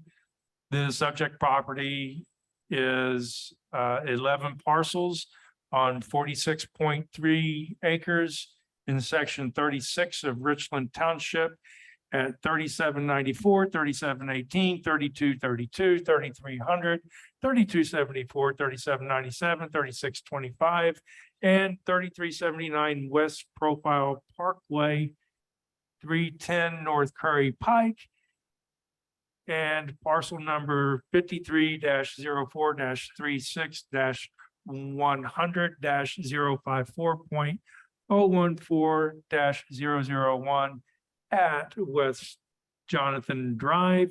Property is owned by BB Profile LLC, ABB Incorporated. Presenting tonight will be our very own Ann Crecilius. Thank you. So this petition site is located at the newly constructed West Profile Parkway and North Curry Pike. The property is currently zoned General Industrial, acronym IG. So the petitioner BB Profile is requesting to amend the preliminary plat of the Pinnacle Business Park Major Subdivision. This was recorded in 2021 and the preliminary plat was approved by the Plan Commission in November 2019. Just as a note, the meeting minutes can be found as a hyperlink listed in Exhibit 5 to that original meeting. So the subdivision is currently 15 lots. So here we will be reviewing 3 changes. So there are 3 proposed changes to dedicated right-of-way. Because of those changes, there are changes to multiple lots in shape and size. And then there's also a proposed creation of a new lot. So the first main change is the vacation of a portion of the right-of-way along North Curry Pike. This is the area that is north of West Profile Parkway Drive and the intersection of North Curry. The right-of-way was originally dedicated with the preliminary plat. This is an area that is affected by the known PCB contamination that it was platted originally. So the affected areas are subject to recorded restricted covenants. Currently, this portion of right-of-way is developed with parking lot. There are no plans to widen North Curry Pike, and therefore the dedicated right-of-way that exists and shown on the amended plat is adequate. The second change to right-of-way is the dedication of new right-of-way for Gates Drive. At the time of the original subdivision, plans for a connection to the north using Gates Drive were in progress, but not finalized. Since then, the plans to connect Gates Drive and Vernal Pike have been solidified to include what's commonly referred to as a Vernal Pike connector. The petitioner is willing to dedicate this right-of-way north of Gates Drive in exchange for the vacation of right-of-way called Cohen Drive, which we'll see on the next slide. This dedication of right-of-way is desirable by both the Highway Department and County Planning. The third change to right-of-way is the vacation of Cohen Drive. This was originally proposed as a new drive that was to be constructed. It is no longer being pursued by the petitioner. Cohen Drive was not required under the subdivision control ordinance. And the removal of this dedicated right of way has no impact on future development within the subdivision.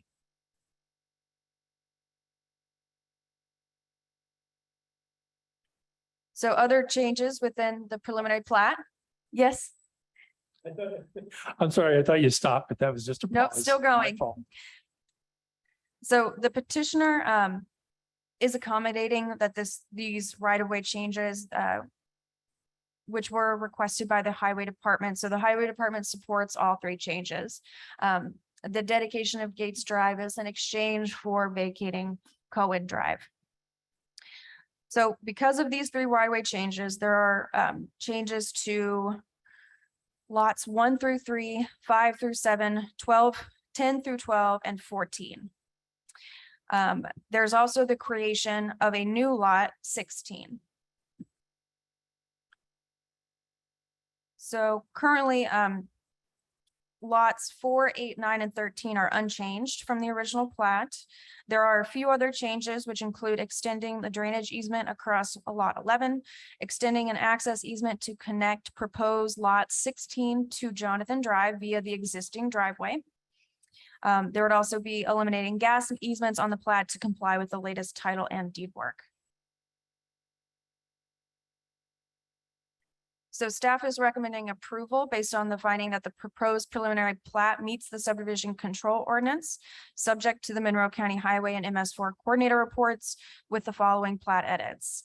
That the petitioner to update lot 16 easement to be 50 feet in width, which I believe has been taken care of. The construction plans for any driveways to be constructed to access lots 14 and 16 shall be reviewed by the drainage board. In addition, individual lots will be required to go to the drainage board prior to site plan approval at staff level. And that any condition of approval from the original preliminary plat approval in 2019 is still applicable. And that original approval letter and those conditions are listed in Exhibit 7. Does anybody have any questions?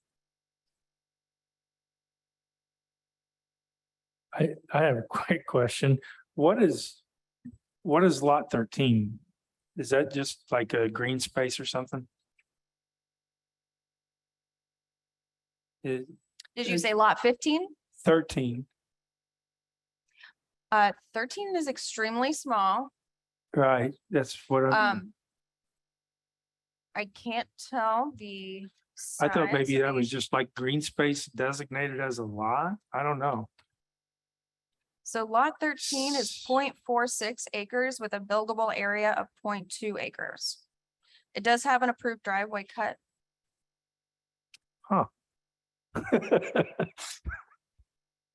Photomat, are they still in business? Sorry, you have to be a certain age for that. Okay. Could be the that's- food truck. It's where the food truck. Oh, goes. okay, food truck, gotcha.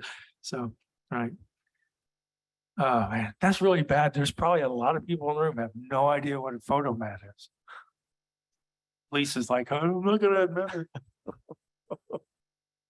They were little buildings that you could tap your film off and they'd develop your pictures.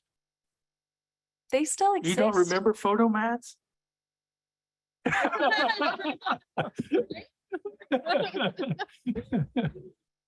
Right, okay, never mind. I digress. My fault, sorry.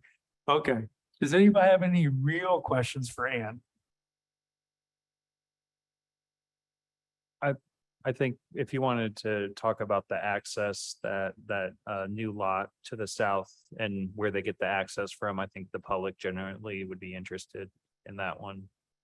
Let me bring up the petition. I think we're still accessing it from the south road. I can just hear you.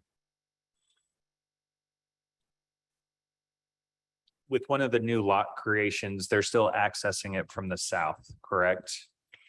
Going, Correct. Lot 16 would be from basically what used to be the tail end Cohen Drive. So to the area that's south of Cohen Drive, it turns into an easement on lot 14. That's a drainage easement, and then crosses over private property and connects to Jonathan. So lot 16 would use the existing driveway cut from Jonathan Drive and go north.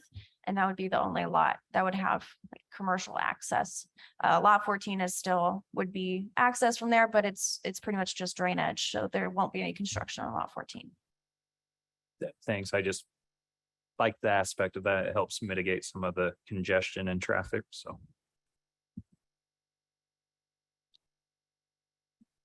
Okay, any other questions? If not, I believe we're ready to hear from petitioner or petitioner's representative.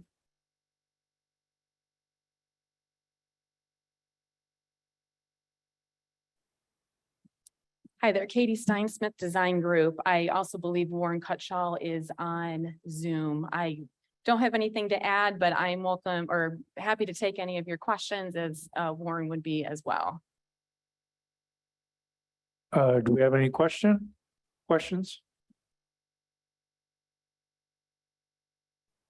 And to answer your question, Mr. Pittsburgh, is we have had interest on that lot 13, despite how small it seems. Okay. Warren I- Cutshall is also present. I wasn't sure how to get through. Can you hear me? Yes, sir, you're up. All right. Thanks, Ann. I think you gave a great presentation. I will stay on for questions. Do we have any questions for Mr. Cutshall? I think you're both getting off easy tonight. No questions apparent. We'll move to public comment. Is there anyone here who wishes to speak in support of this petition? Is there anyone here who wishes to speak in opposition? There being none, I bring it back to the Plan Commission for final consideration and a motion or any further discussion. In the matter of case SPP 22-7, Pinnacle Business Park Subdivision Preliminary Plat Amendment 1, right-of-way dedication waiver, preliminary plat amendment. I move that we approve the proposed preliminary plat amendment based on the finding of, based on the findings of fact that the preliminary plat meets the subdivision control ordinance, subject to the Monroe County Highway and MS4 coordinator reports with the following plat edits. 1, petitioner to update lot 16 easement to be 50 feet in width. 2, the construction plans for any driveways to be constructed to access lots 14 and 16 shall be reviewed by the Drainage Board. In addition, individual lots will be required to go to the Drainage Board prior to site plan approval at staff level.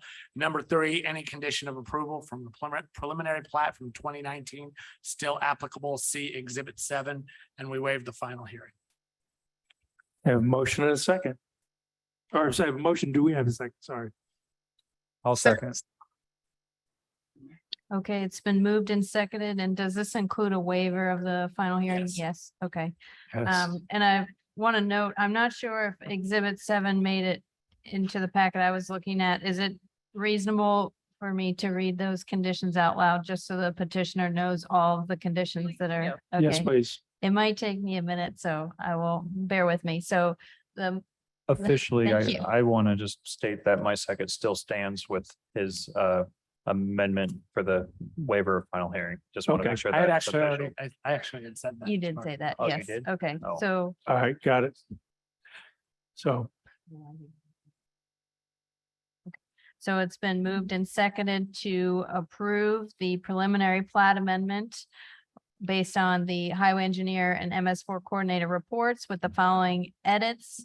1 is the petitioner to update lot number 16 to be 50 feet in width. And then items 2 and 3, I believe, are related, but I will read out the number 2, construction plans for any driveways to be constructed to access lots 14 and 16 shall be reviewed by the Drainage Board. In addition, individual lots will be required to go to the Drainage Board prior to site plan approval at staff level. And number 3, any condition of approval from the preliminary plat from 2019 still applicable as an Exhibit 7, which I will read. 1, the closest driveway off of Profile Parkway will be at least 300 feet from the intersection of Curry Pike. This distance will allow, I'll wait for a second.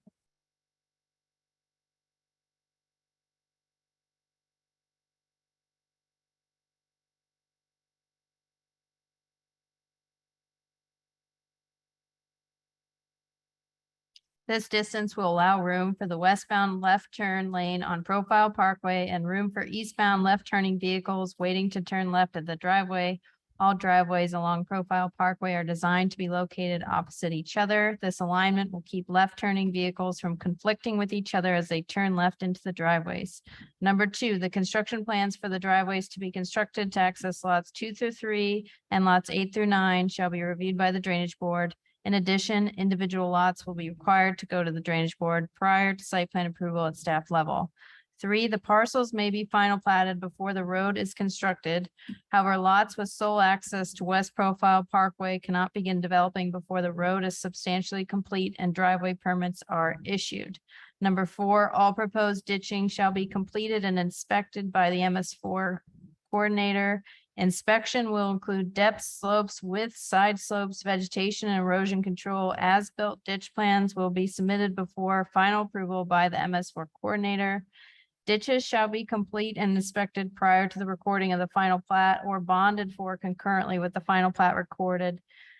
If bonded, building permits for all lots will be delayed until 404, 401 permits are submitted to staff and ditching is complete. Grading permits for commercial sites may be delayed at the discretion of the MS4 coordinator if requested prior to ditch completion.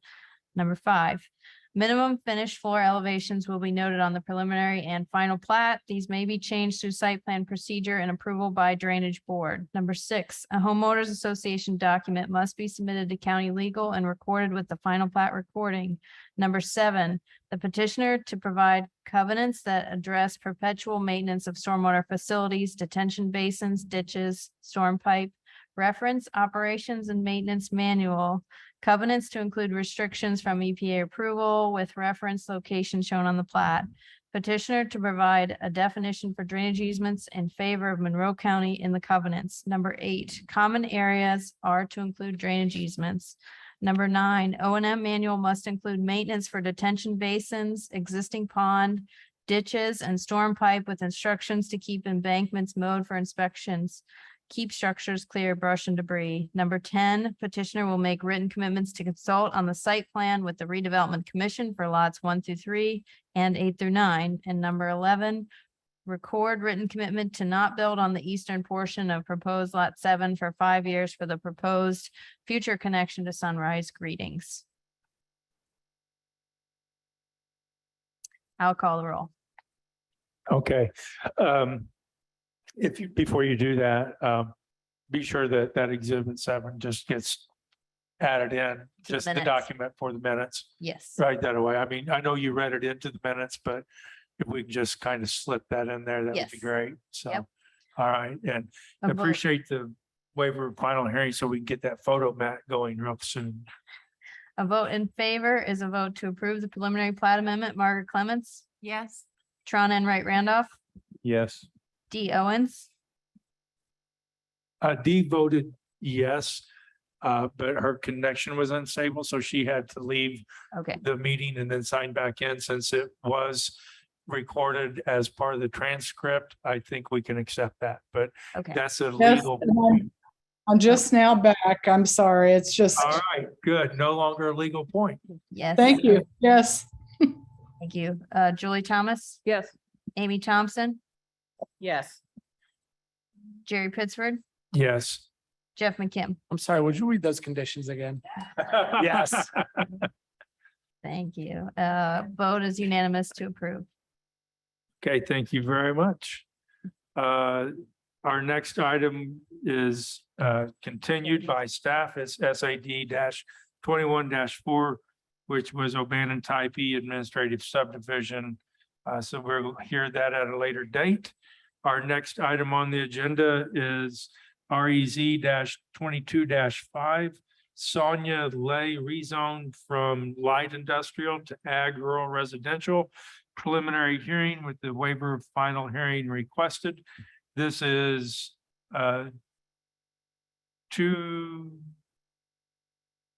what is this? It says, 4.648 acre parcel. I don't understand what the 2 is.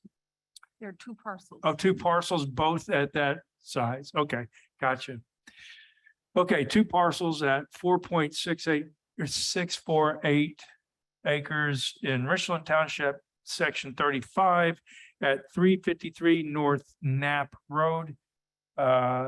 owner is Timothy Wines and Pamela Joe Wines, also known as Sonia Lee. And this is being presented by Danny Boy. All right, Daniel it is. I had to cheat because I didn't know your first name, sorry. All right.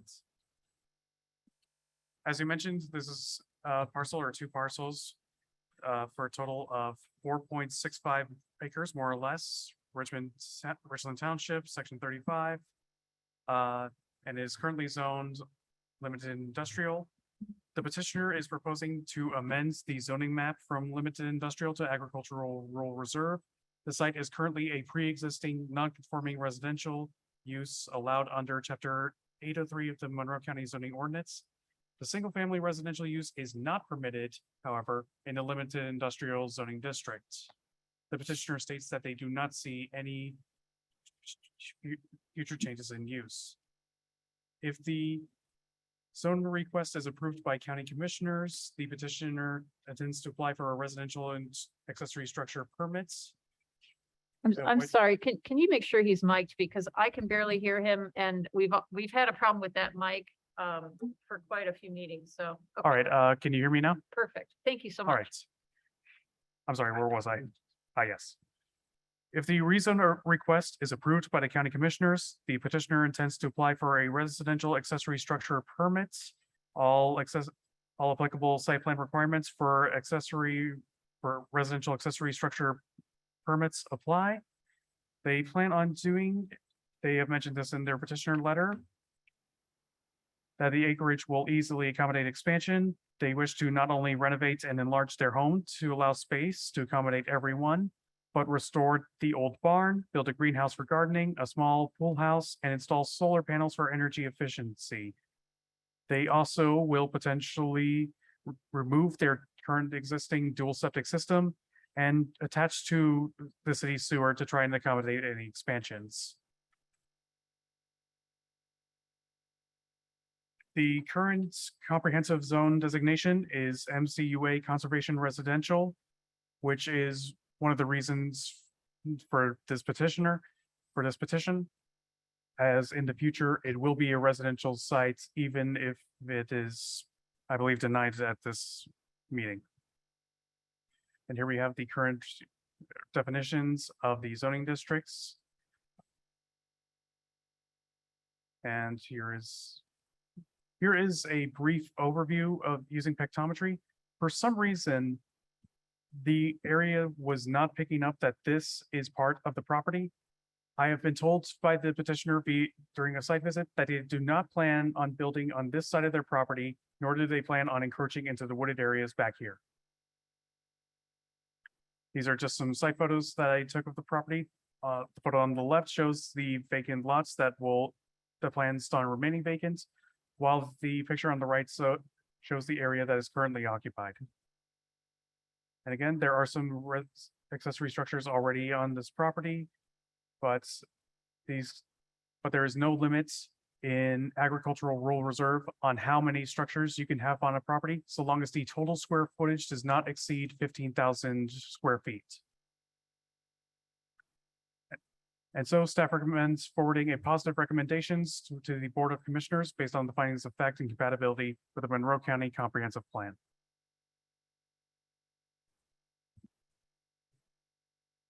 Thank you, Daniel. Do we have someone here to speak on this petition? I actually have a question for staff. Okay, sorry, I skipped that and there's a question. Sorry. I just am curious about whether any of those discussions need to be recorded about potential building sites.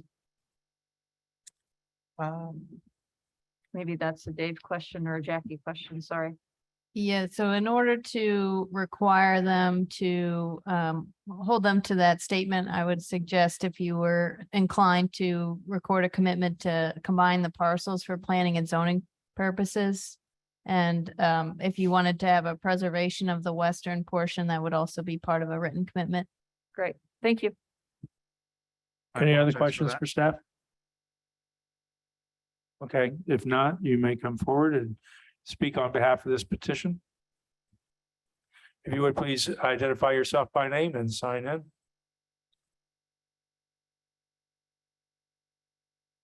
Good evening. My name's Sonia Lee, property owner. And what we are looking to do, some of the concerns about the preservation of the back western side of that property. That would maintain. I am avid nature lover and I constantly have not only families of deer that have been out there, there's red fox, there's, you know, it's wonderful and I want to keep it that way. We are looking, the home is 100 years old. It desperately needs repairs and expansion. This will be me and my husband's final home. It will be passing over to my son. He's on the autism spectrum. And so we want to be able to, you know, probably the back part of the home will be taken off, but the original 100-year-old part will remain preserved and updated. But the back end was back in the 60s, I guess, a mobile schoolhouse, we were told, that was brought in and placed. And so again, you know, you look at that, how old that is now. You know, but we have no garage. We desperately need a garage, something for storage. So it would probably be like a metal barn that would be put out there. And, you know, I want to maintain it to look like a farm. That's what it is. But anyway, that's kind of the plans. And with my son and his disability, he has been able to acquire a part-time job at Cook. Very good. You know, they work very well with the disabled, you know, bless them. But he's able from there to walk to work because he will more than likely never, you know, be able to drive anything like that. So with this in mind, we can prepare it, pass it to him, and he will be able to always have a roof over his head and be able to work and get transportation. But in him building, part of that independence is, again, why we want to do these additions, to get him a proper, like, extension, little apartment, part of a house where he can grow with that independence. So that's kind of our plans. I know in there it said to put a shed. But like I said, it would be like a barn and then extending and improving the home.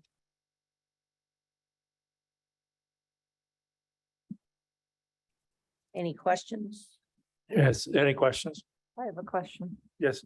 Go ahead, Ms. So, Thomas. so you would be amenable both to having sort of a conservation easement on part of the property recorded before it comes to the Board of Commissioners? Oh, yes, most definitely. And then would you also, and I don't know how this works if you're putting an addition onto a home, but would you be amenable to also record a commitment that you would not oppose a historic overlay on the house?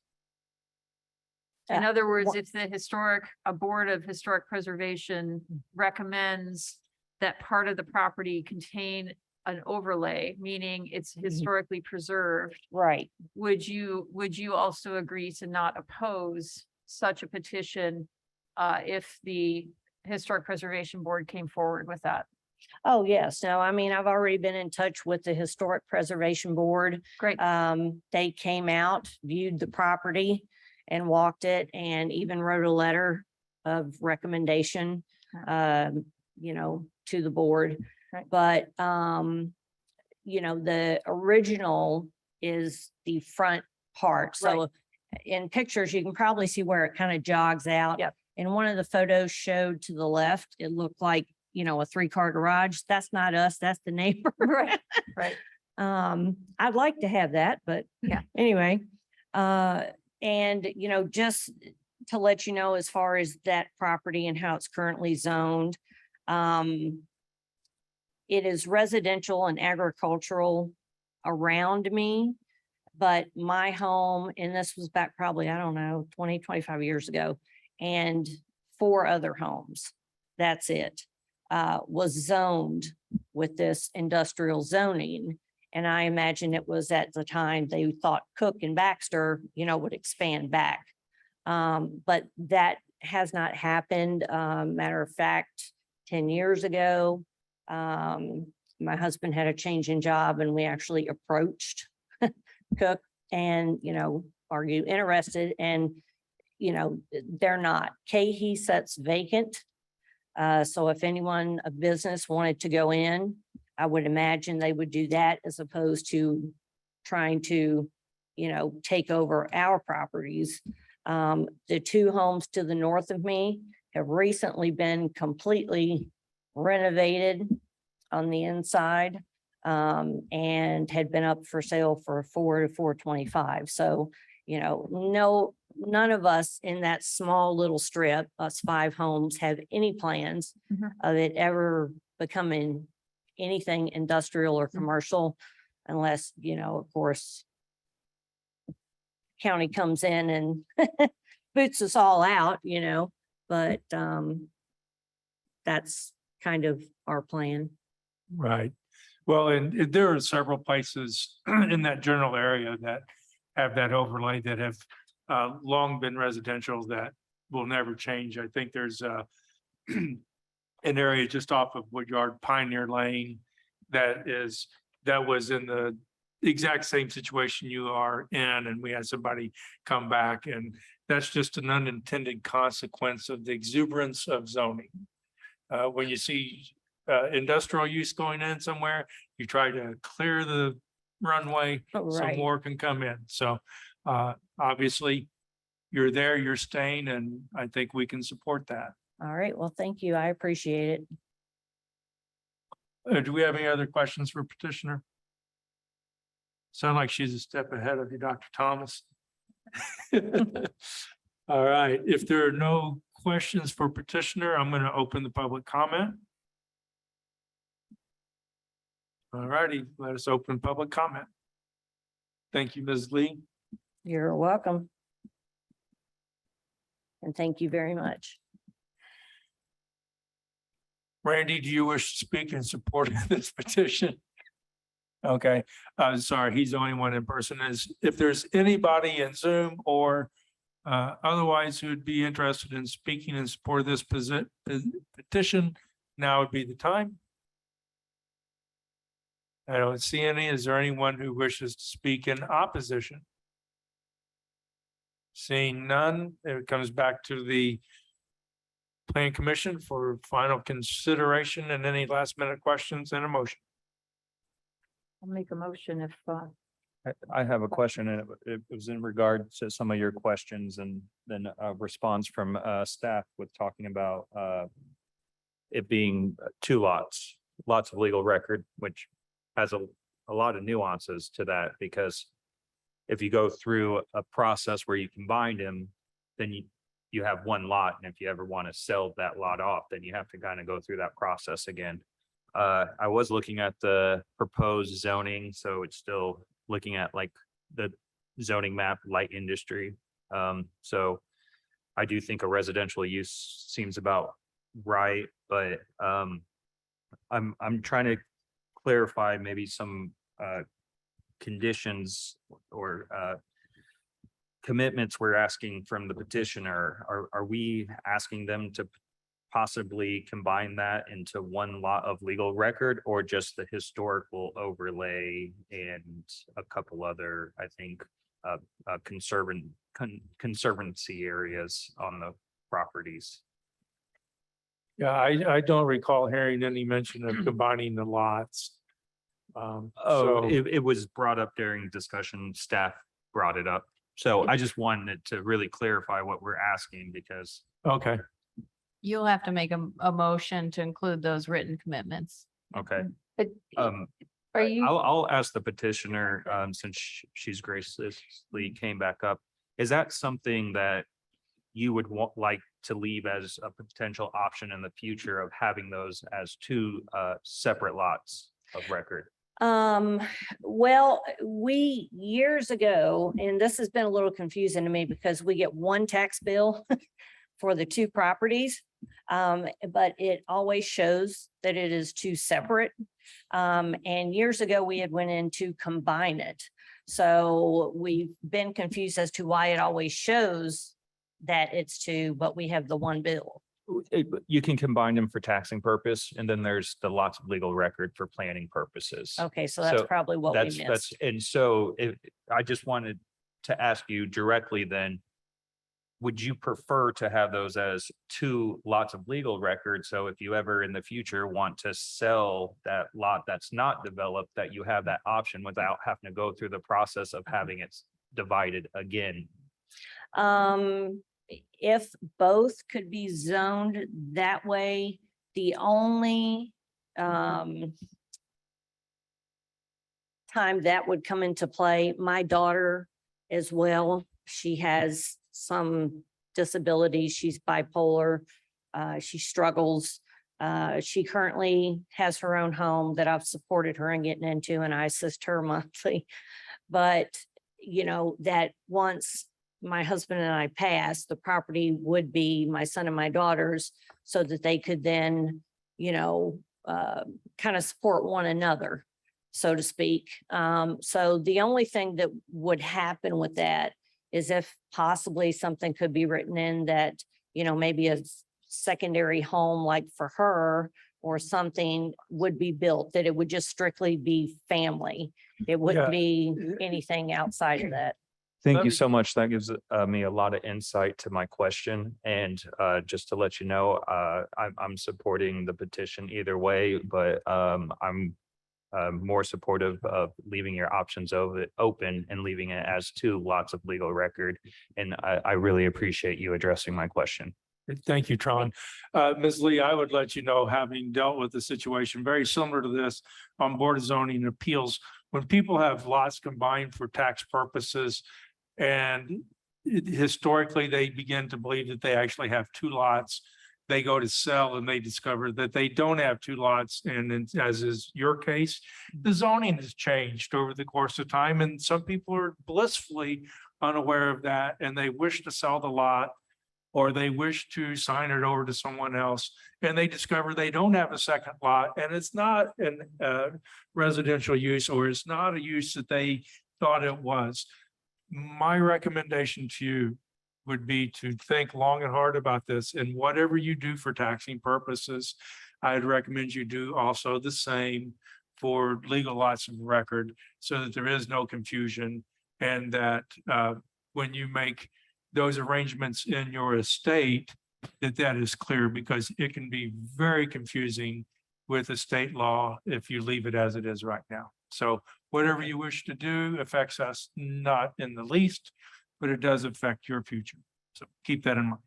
Okay. All right. All right. Thank With you. That being said, I would entertain a motion. I'm gonna make a motion in REZ 22-5, 353 North Knapp Road.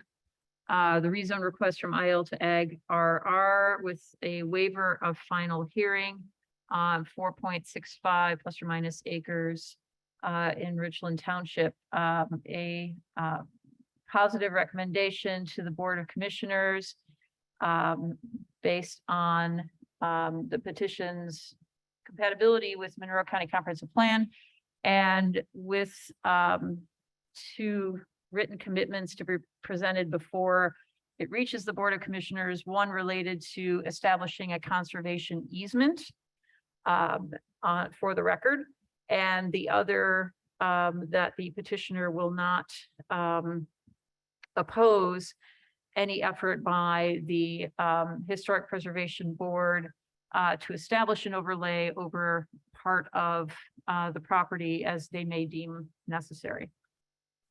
Second. We have a motion and a second. Jackie, would you please call the roll? Yes, this is a vote to send a favorable recommendation to the Board of Commissioners based on findings of fact and compatibility with the comprehensive plan, with the following two requests as a written commitment. One is that the petitioner not oppose efforts by the Historic Preservation Board of Review to establish a historic preservation overlay on the property. And two is to put together a conservation easement to preserve a portion of the western portion of the lot And I did say waiver of final hearing. and waiver of final Thank hearing. you. Thank you. You got it. Thank you. Right. Tron and Wright Randolph, Yes. D Owens, Yes. Julie Thomas. Yes. Amy Thompson, Yes. Jerry Pittsford, Yes. Jeff McKim, Yes. Margaret Clements. Yes. Motion passes unanimously. Thank you. Thank you, everyone. Ms. Lee, good luck with that. I wish you all the best. Tuck back in your nice little corner there. At this point, we are near the 2-hour mark and we have taken care of all the business requiring public input. So I am going to declare a comfort break for the next 5 minutes and we will reconvene at that time. Thank you.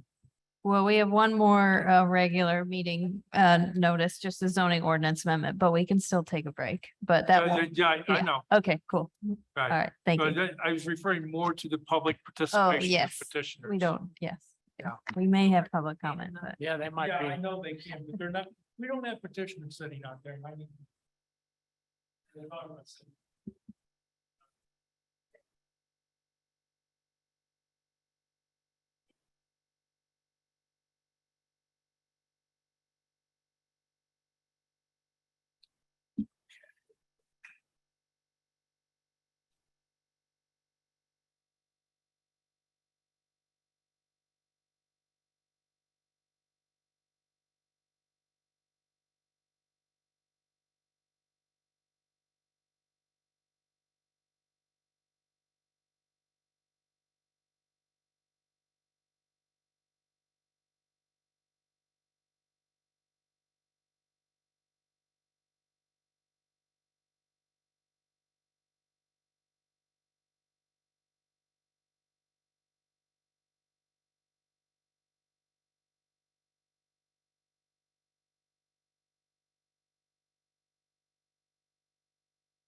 No problem.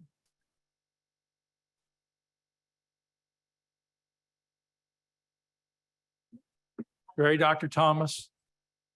You're not up for election for a little while yet. Thank you. All right, when Dr. Thomas takes her seat, we will be back in order. And we have Jackie presenting our last item on the agenda for this rescheduled regular Plan Commission meeting. It is ZOA 22-4, an amendment to the Monroe County zoning ordinance, chapter 801 definitions. This is a preliminary hearing, waiver of final hearing requested. This is an amendment to the change in use definition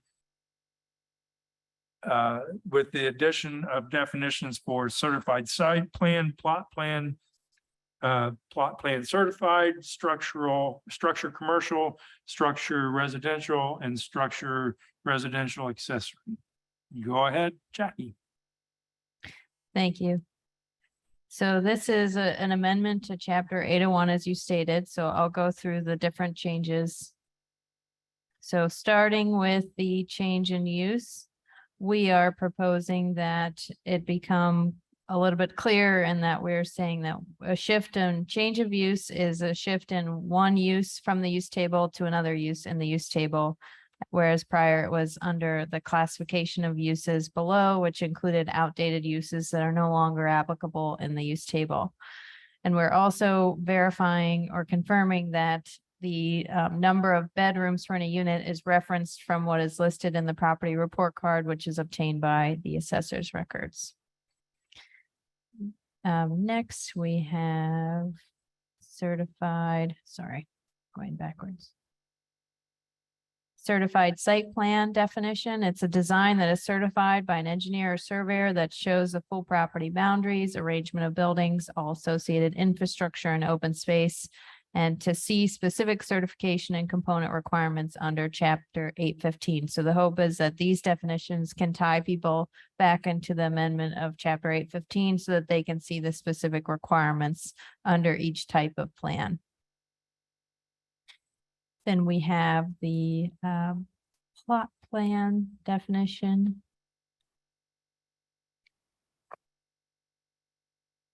So this is a plot plan is a scaled design that shows the area where improvements are being proposed or exist, as well as all associated infrastructure, and that they can see component requirements under chapter 815. And then a plot plan certified is a design that is certified by an engineer or surveyor that shows the area where improvements are being proposed or exist, as well as all associated infrastructure. And again, to see specific certification and component requirements under chapter 815. And then finally, we'll go down to structure definition. So structure, commercial. Structures categorized as commercial under chapter 815 based on construction applicability and use. Structure, residential are structures categorized as residential under chapter 815 based on construction applicability and use. And then structure, residential accessory structures categorized as accessory to residential uses under chapter 815 based on construction applicability and use. And I'd be happy to pull up chapter 815 for any reference points if anyone would like.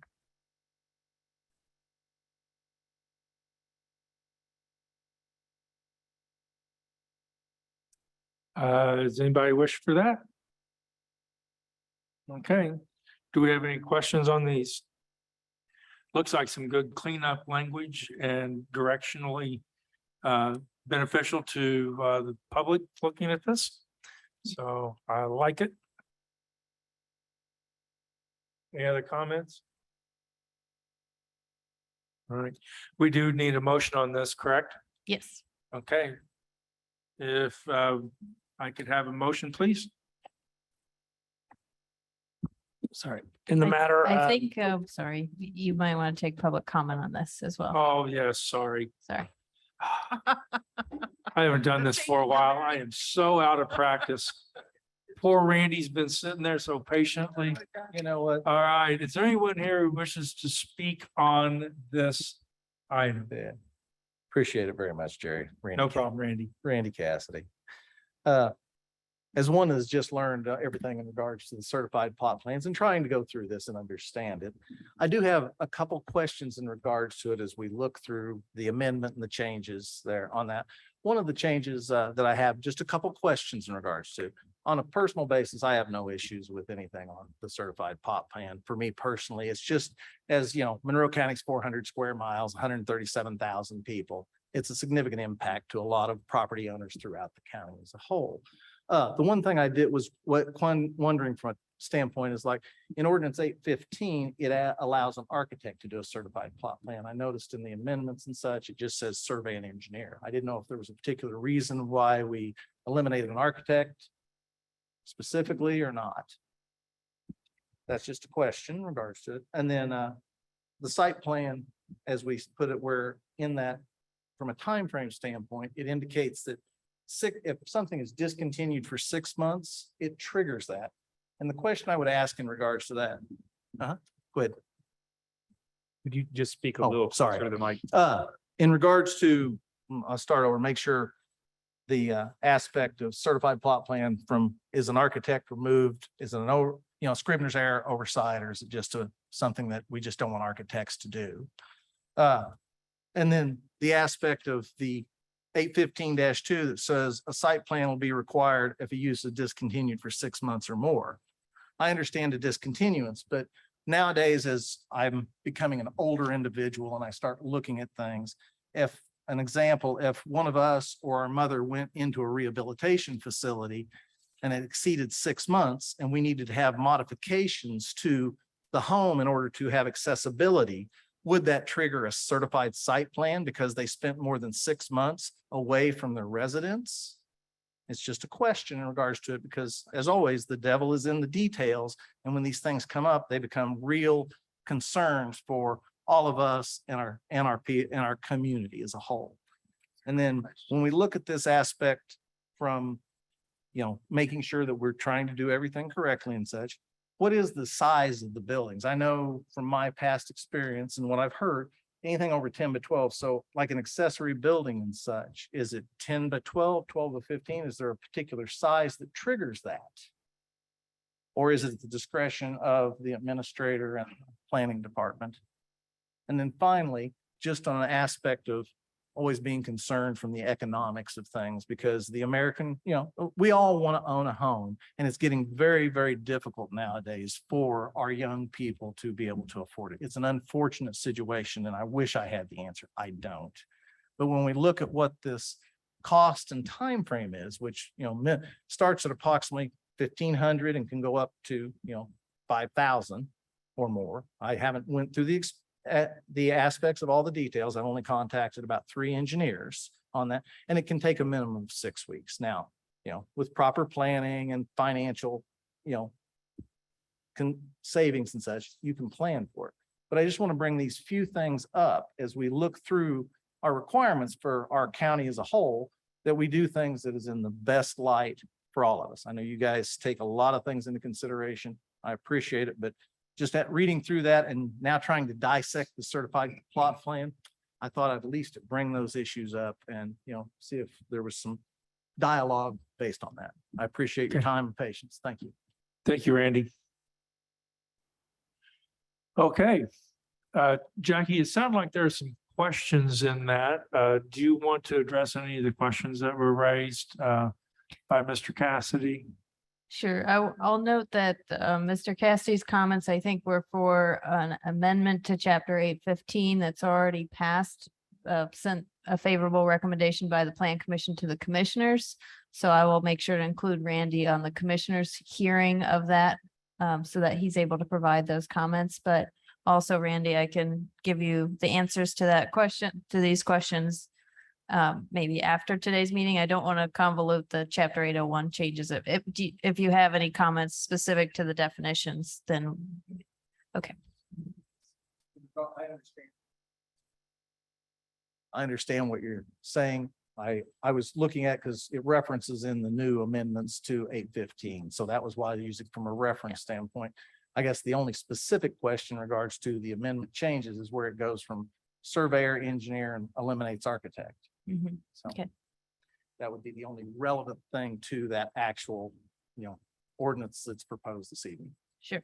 Right, and I think that question had came up when we were just looking at this at the work sessions before too, I think. Yeah, so the impetus for removing the architect was something that I believe actually Mr. Garatas did bring up during the portions of the Chapter 815 hearings. Architects are not able to certify property boundaries. So that was one concern that we had. In addition, we're finding that sometimes the scope of work included in a plot plan may be a little bit more technical, such as base flood elevation. That type of thing must be certified by an engineer. And most of the engineering firms in town do have surveyors on staff or people that they easily reach out to, which I'm not sure is always the case for architectural firms if they would outsource that anyways. We think that it might be appropriate to begin with an engineer or surveyor for those plot plans. Okay, good. I knew there was a reason for that and I couldn't remember what it was because I remembered that conversation, but that was not in the public aspect of it unless people would decide to drop in on that meeting. So, okay, hope that answers the question.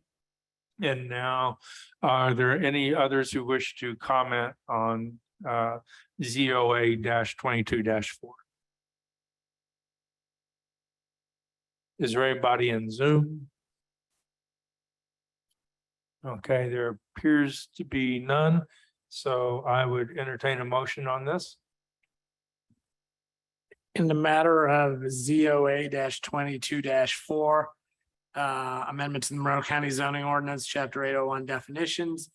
I move that we forward to the Board of Commissioners a favorable recommendation of the changes as laid out in the packet and waive final hearing. Yeah. Second. Second, okay. Thank you, D. Owens. Okay, it's been You're moved welcome, and sir. seconded to approve ZOA 22-4. That includes a waiver of the final hearing and it to send a favorable recommendation to the Board of Commissioners. A vote in favor is to send a favorable recommendation. D. Owens, Yes. Julie Thomas, Yes. Amy Thompson, Yes. Jerry Pittsford, Yes. Jeff McKim, Yes. Margaret Clemens. Yes, and I'd like to thank Mr. Cassidy for those important insights so that we can be more mindful of some of the real issues on the ground. Thank you. Yes, and I would like to reiterate that is so important. We kind of work in an echo chamber sometimes. So the way these impact people who are outside of the walls of the planning office and outside of the group, we don't see that. So thank you. And we encourage anybody with similar concerns to please attend our meetings and be a part of that. So with that being said, And Sean Enright Randolph, sorry, is the last vote. I'm sorry. I thought It's it. okay. Yes. Okay, vote passes unanimous. No, okay, thank you. Thanks. I'm a little rusty on running these meetings. You're doing great. So- Thank you. Okay, with that being covered, I do believe just for the sake of being official and all, that we need to do reports from planning staff and from county attorney, and after that, we will close this meeting and then reopen under the Plan Commission Administrative Meeting agenda. Is that correct? Yes. Okay, so do you have reports? One report from us, and then I'll also want to defer to Plan Commission member Amy Thompson. One report from us is our zoning inspector has unfortunately put in her 2 weeks notice. So we are saying goodbye to her next week. But we also welcomed Sean Smith, a new planner too, in our office on Monday. So we're hopeful in getting him trained up, and he's already a great fit in the office. And I know Amy would like to make an announcement. Oh. Monday, I will entering into a new role with. I'm sorry, I cannot hear. I cannot hear. Sorry, Dee. Thank you. This is my last plan commission meeting, Monday, the 8th. I will be starting a new job with Purdue Extension, which is not a county educator position, which makes this position, you know, that statutory appointment associated with the county extension educator.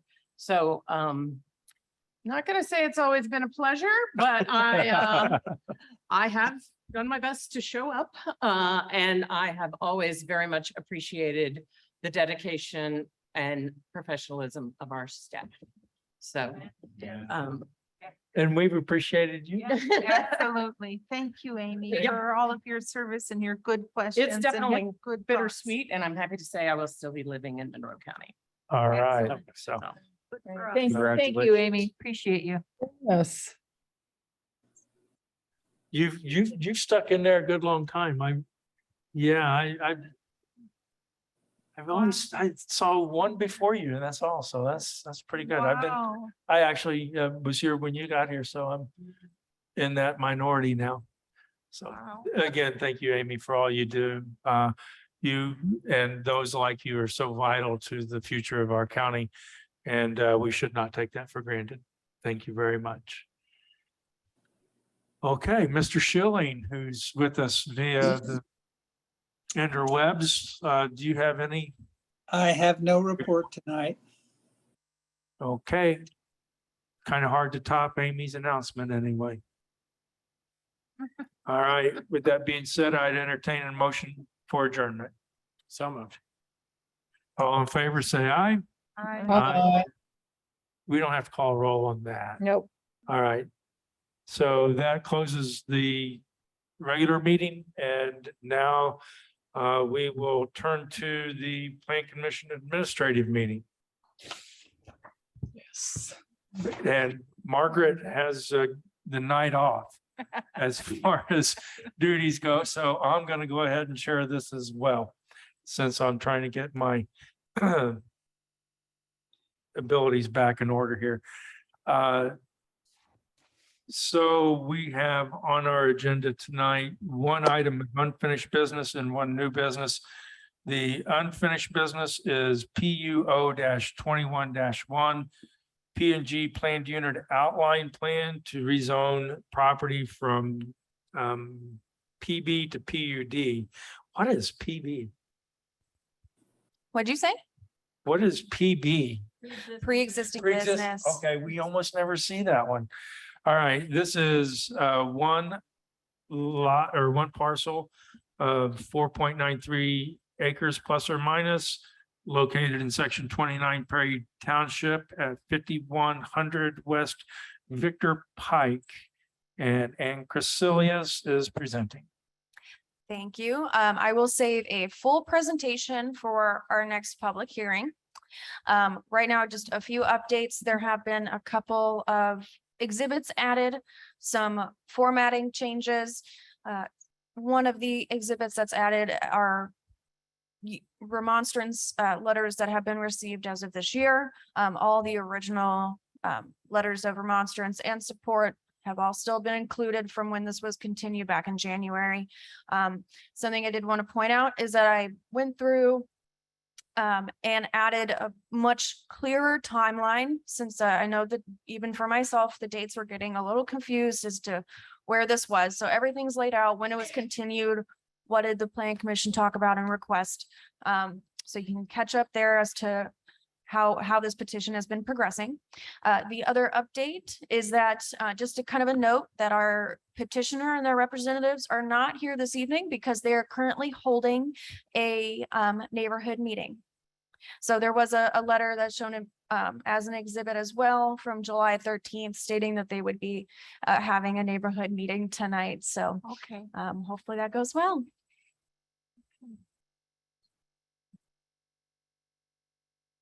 I have a question. Okay. All right. Go ahead. So I heard that there's some litigation surrounding this property. If that's true, are we allowed to hear this? Maybe that's a Dave Schilling question. I don't know anything about it. Yes, there's an appeal from a BZA decision, but that doesn't have any impact on this petition. Okay, great. Thank you. Are there any other questions? So we just need to review the material changes before our next hearing. Yes, that would be great. I know it's been quite a while, and I will do a full presentation the next hearing. Right, Yeah. right. Well, there's no need for you to go through that. This is, we heard a lot on this to begin with, and I'm sure you've added a lot. So we don't need you to walk us through it. We'll just, hopefully each of us will give very thorough consideration to this. It is just my perspective, but I consider this to be a very important decision for us because it has tremendous impact and has tremendous implications for things going forward. With an interstate running through basically the center of our county, these are the kind of things that we have to start putting in the balance, being able to provide for the needs of business and industry while being sensitive to the needs of the citizens and the environment.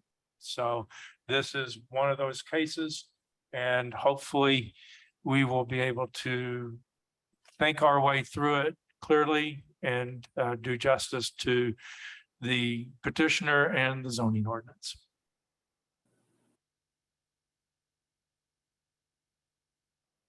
Okay, moving right along.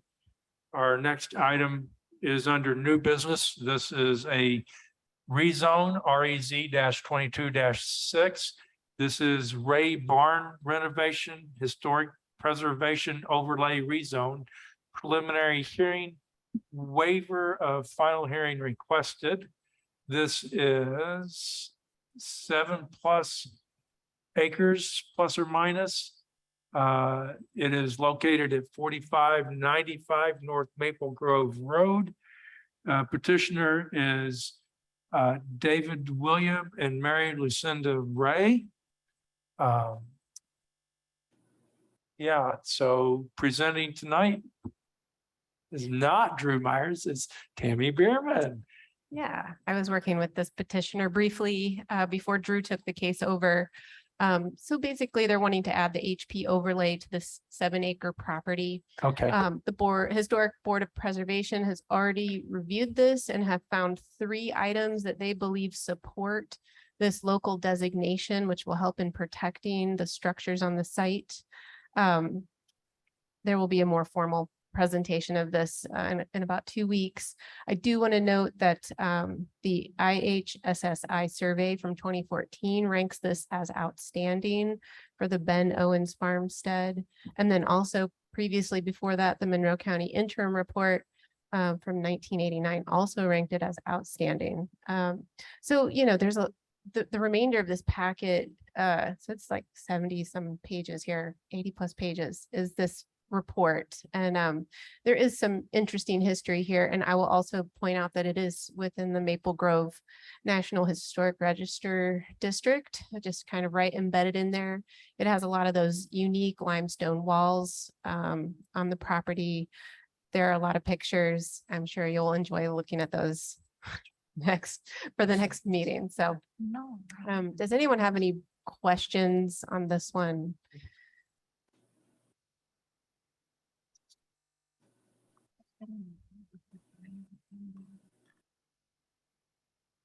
Is that it? Sorry. That's it. Just I just had to briefly. lean over and ask Margaret if she was familiar with this property.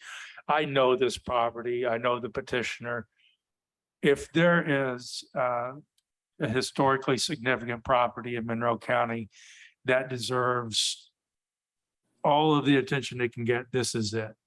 I think this is one of the most fantastic properties around. I know David, and I really would hope that it might be possible for Plan Commission to be able to go out and do a little site visit on this, so you could see, or at least drive by and take a look because it is an amazing property. It is absolutely beautiful. So anyway, that's my part on this. Thank you. Yeah, I'd like to say that as I went through the pictures and read all those pieces about it, I thought, oh my gosh, what a beautiful place. Just gorgeous, amazing. So David, if you're watching tonight, We all come at your house. right, we won't get in the pool.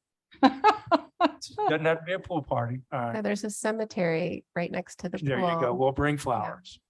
All right, Mhm. thank you. Does anyone else have questions for Tammy? Is everyone ready to go home? Yes. All right, give me a motion. Move we adjourn. Motion Second. and second. We're adjourned. Thanks, Thank Amy. you, Jerry, you did a wonderful job. Thanks, Thank you. Jeff. Thank you.